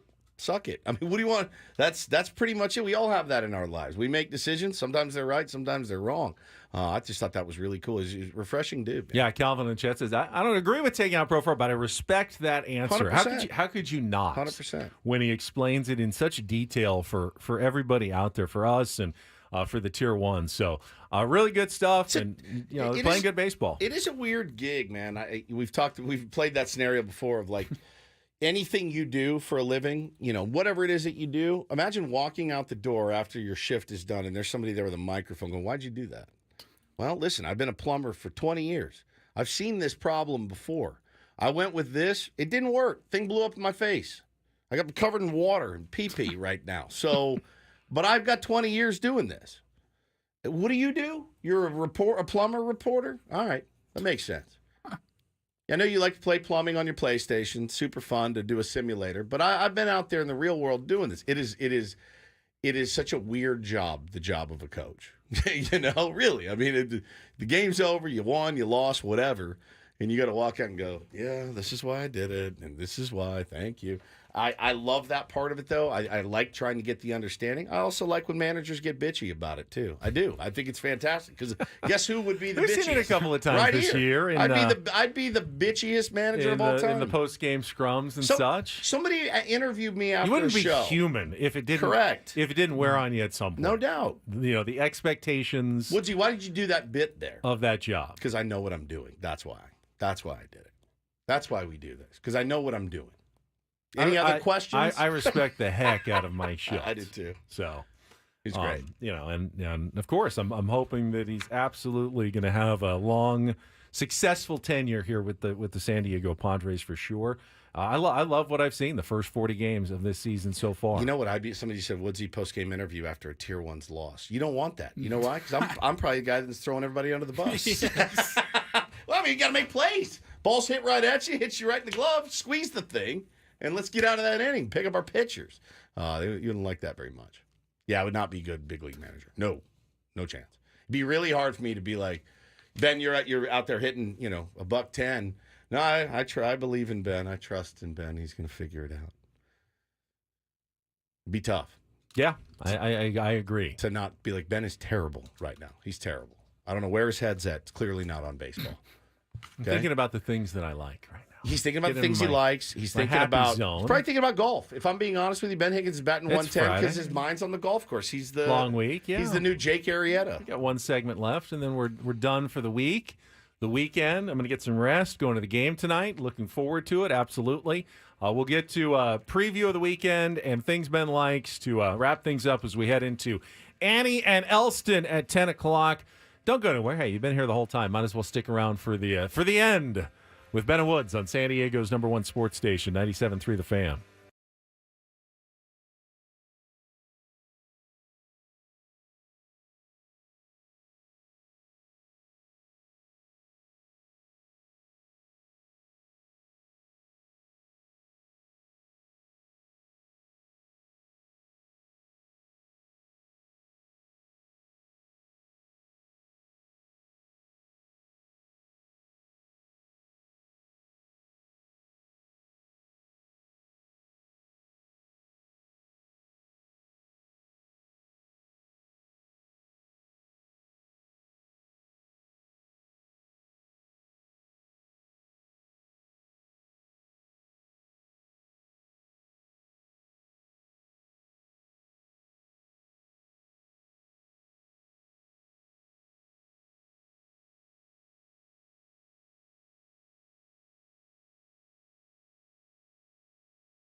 On your way to work on a Friday, want to keep listening to us even after you park the car with the Odyssey app and Odyssey.com. You can just download the app or visit Odyssey.com, search 97.3 The Fan. Click on our show.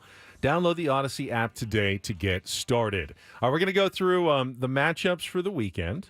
Obviously, there's no easy matchups against the Dodgers. There's never a day where you go, well, we got them today. They got no hope today. It's always a tough matchup. But Padres are 3-2 against the Dodgers so far this season, which is terrific. We will look ahead to this weekend series after our last check of traffic here on 97.3 The Fan. From the 97.3 The Fan Traffic Center, here's Kelly Danick. A couple of problems wrapping up our morning drive. One is a collision on southbound 5 right at the eastbound King Freeway transition ramp. It's in the center divide. Cordell and Cordell traffic cam shows a couple cars on the South 5 coastline, Palomar Airport Road. They're over to the right shoulder. Does not appear to be a collision. Looks like one vehicle may be assisting the other. So just be extra careful there. Move over a lane if it's safe to do so. That's South 5 Palomar Airport Road. I'm Kelly Danick with Ben & Woods, San Diego's #1 sports station, 97.3 The Fan.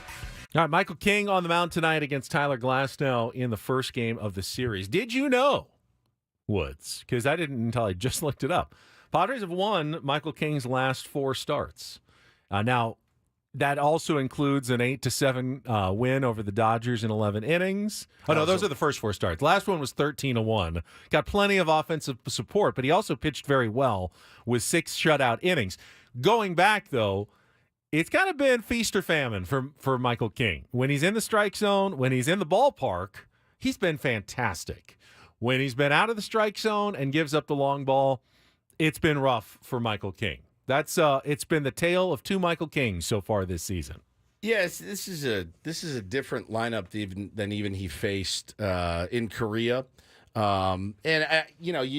got to keep the ball in the ballpark, and they're hitting, I think, on the average 4 home runs a game. I mean, it's just like it's not the greatest recipe for success, but in this dumb game, anything can happen. And if he can locate Benny, and I don't know that he's going to get a ton of swing and miss per se, but I do think if you can use your defense, you can keep us in the game, certainly. But you got to get to Glasnow. That's going to be the tough part, because it's one thing for your pitchers to do well. You have to score on the other guy as well. And Tyler Glasnow in his last start struck out 10 Braves in 7 innings. He's allowed just 3 runs in his last 3 starts, 21 innings. So he's on a heater right now. So you got to find a way to break that up. It's gonna come down to, can the Padres come up with a big hit in a big situation? Yeah. Hopefully you'll have at least a couple of opportunities. Do you cash in on them or not? Do you run into one? Because he's probably not going to give up 6 or 7 runs.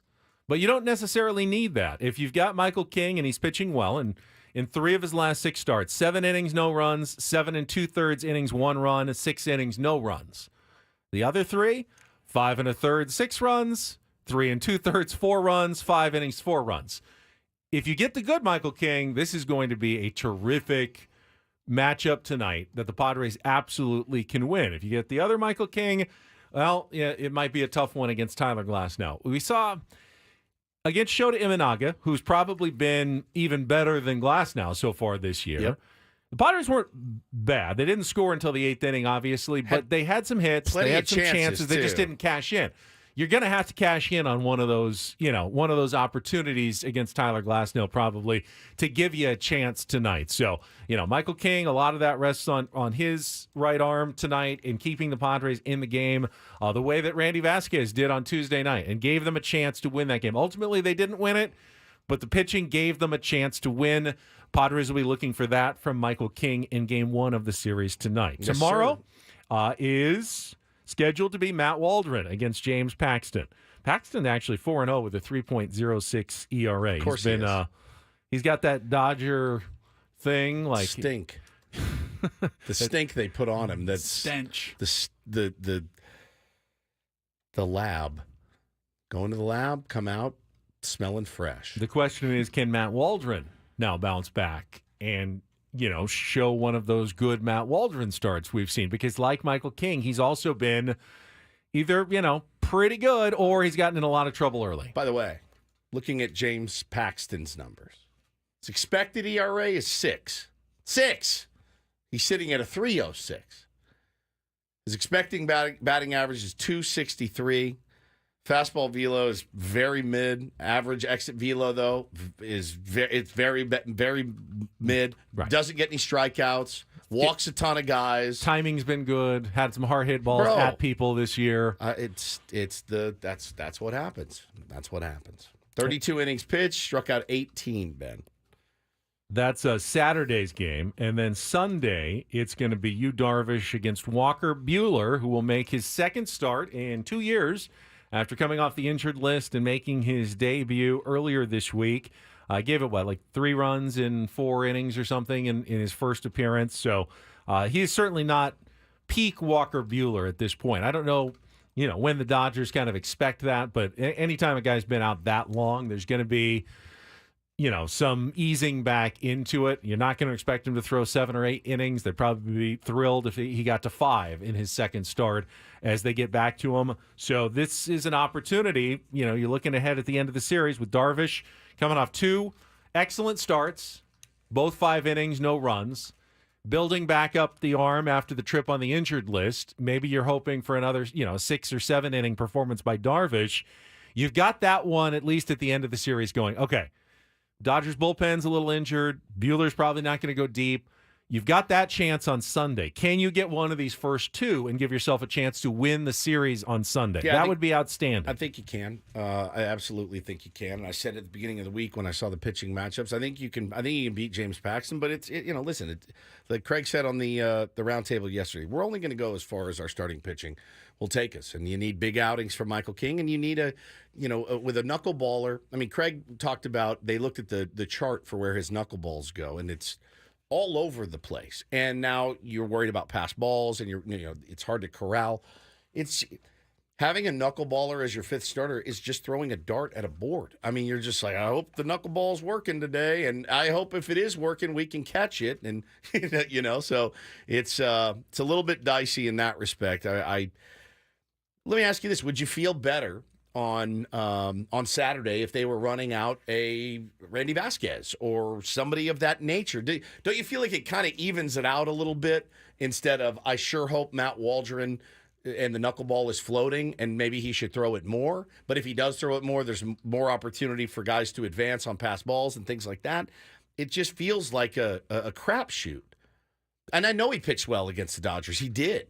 But it does feel like a crapshoot. Well, yeah, I think every knuckleballer feels a little bit like that. Yep. But you know what?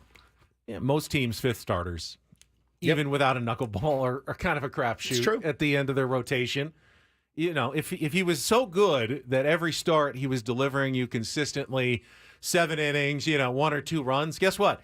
He's not your 5th starter. He's your number 1 or your number 2. Yeah. Someone has to be the guy who you're hoping, you cross your fingers and you're hoping for a little bit at the end of the rotation. If you're so blessed that all of your pitchers, you feel confident every time they go out that they're going to deliver a quality start every time, congratulations on your deep playoff run and likely World Series title. Last year, Padres were pretty lucky in that, both Seth Lugo and Michael Wacha, who were viewed as the back of the rotation guys, had such good seasons. That is very rare. Most teams are in the spot that the Padres are in right now. It's, you got a couple guys you feel good about, you got a guy or 2 you feel okay about, and then you got a guy who's, let's hope that he's got it on today, or that at the very least, when the balls are hit hard, they're at somebody. You got to win a couple of these games. You do. You can't start. What was 1 and 9 or something? Yeah, Chris's stat 11 and 19 and 11 when everyone else starts.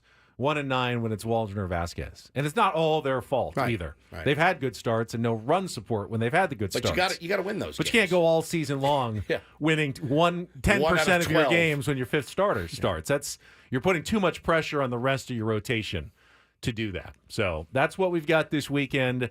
We'll come back on Monday to wrap it all up, and then the Rockies come to town. You just definitely, whatever happens this weekend against the Dodgers, you can't let have any no hangover.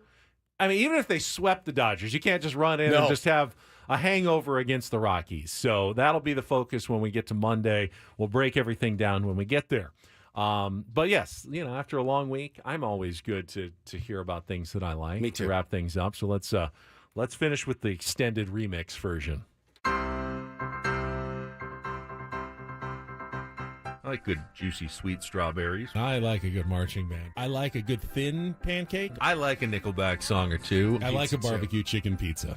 I really like those seeds. I like a midnight buffet. I kind of like the smell of soft scrub. I like more of a small derriere. I like cake. I like Ed Sheeran. I like both a hamburger and a cheeseburger. I like clocks. I like how I've kind of set up my life. I like grasshopper pie. Oh, no, I like it creamy. I like good, firm banana. I like just looking out at the sea. I like eating. I like moist. I like curry. I like big butts. I like fried Brussels sprouts. I like more of a firm filling. I like corn. I like Nordstrom. I do like musicals. I like pepperoni. I like nice hotels. I like Nick getting a start today. I like nuts. I like Steph Curry. I like that song. I like Squirt. I like Saki. I like San Diego State. I like Straight Up, Paula Abdul. I like the beef and broccoli. I like to mix it up. I like Science Experiments. I like that song. I like the crispiness of the waffle. I really like cheese. I like the little lunch meat. I like very straight lines. I like cannelloni. I like a well-crafted headline. I like brown sugar. I like maps. I'll say I like Justin Turner. I like going to golf games. I like diving into chores. I like sugar. I do like Butterfinger. I like blue and silver are not bad colors. I like the time change. I like Major League Baseball's new rule. I like the radio. I like geography. I like the knuckle method. I like Skippy. And I like pie. I like Bob Melvin. I really do. I like Jace Tingler, too. I like this day. I like being right. I still do like movie scores. I like good food. I like maps. I like when interviews can turn into organic conversation. Right. I do like a Stouffer's French bread pizza. I like having the wind go through my hair. I think I like shows that the characters have an arc. I like the full lettuce, tomato, onion experience as well. I like those kind of burgers. I like that big overflowing bag of fries. I like those little Smarties rolls. I liked what I saw from Seth Lugo. I liked his competitive fire. I like walking around between the different lands. Steve Kerr, though, I like that. I like living on the coast. I like watching Tiger still. I like the idea of that matchup. I liked what I saw in the preseason. I like the aloneness sometimes of Texas Hold'em. I like watching San Diego State basketball. I like those cashew buttered cashews. I like cold, clear sake. I like a lot of things. I like Chick-fil-A sauce. I just like rankings. I like Steve Winwood. I like Pie Gal Poker. I like to be informed on subjects. I like Chicago. I like Tom Petty. I like the idea of another left-handed bat in the lineup for sure. I do like a good Matt Damon film. I like being on the same page. I like broccoli. I like Brussels sprouts. I like a lot of things. I like this shirt. I like Wipeout. I liked my omelet. I like San Diego State at home. I like when a baseball player can be more than just a baseball player. I like vanilla. I like the atmosphere. I like the felt on a poker table, just kind of how it feels under your fingers when you're there. I like rhubarb pie. I like the window seat. Changing the subject. I like that. I like just the standard yellow peep. I like how San Diego State's playing right now. I like finer things. I like calling a game. I like fiction more than nonfiction, just like the cream. I actually like playing golf with other people. I've liked everything I've seen so far from Mike Shildt. I like Mexican food. I like just the solar system. I do like steak. I like specifics. I like going to 7 Mile Casino during the day. I like that people are there having a good time. I like my new eating schedule. I liked what I was eating. Yeah, I like the variety of the menu at Sammy's. I do like a good midnight buffet. There's always like not a new one, obviously. We hear them every week, but there's always a different one that I'm like, that's my favorite one. It changes. It The does. one I noticed is I'd like another left-handed bat in the lineup. Well, they got went it. and got that left-handed bat in the lineup, and I have liked it. In fact, seeing Luis Ariz When play. you go, I like blue and silver. They're not bad They're not colors. bad They're colors. not bad colors. What was that about? The Detroit Lions? The Lions, I think, maybe? Cowboys or something? Here in Dallas? I am looking forward to seeing Luis Ariz in person in a San Diego Padres uniform. Yeah. You're going City tonight? Connect uniform. Yep, tonight. He'll look good in it. Yes, he will. He will look good in it. Yeah, you won't. No, that's why I'm not going to be wearing a City Connect uniform tonight. But if you see me at the game, say hi or don't. It's fine. Whatever you want. What he's saying is give him a kiss on the lips if you see He him. loves hugs. Quietly look and say, hey, there's Ben Higgins over there to yourself, and enjoy seeing me at the game tonight. He doesn't want you guys to know this. It's something that only we know, but I'll pull the curtain back. He loves hugs. Really, he loves them. He loves them from strangers. The more drunk you are, the bigger and he tighter. loves this. That's his Yes. favorite. And all the things he likes. He loves drunken. Maybe I'll just sit in the press box tonight. Drunken hugs from strangers, from drunken strangers. Hey, real quick, before we get out of here, one more time. Yes. Tickets are on sale now for the third annual ish Ben and Woods Open. Find it on all of our social media channels, Twitter, Facebook, Instagram. Find the link in our profile. Get out there. Get your tickets today. Share with your golf-playing friends. I thought you guys were going to wish the moms another Happy Mother's Day. Happy Mother's Day again. Buy your mother a spot in the Ben and Woods Open. There you go. Yes. Two birds, one stone right there. All right, that's it for us. I like Annie I love and you Elston. moms out there, all you moms. Coming the up Mills, next, all of you. I like You're moms. the best. Have a great weekend. Have a great Mother's Day, everybody. We'll talk to you Monday at 6 a.m. on 97.3 The Fan. So long.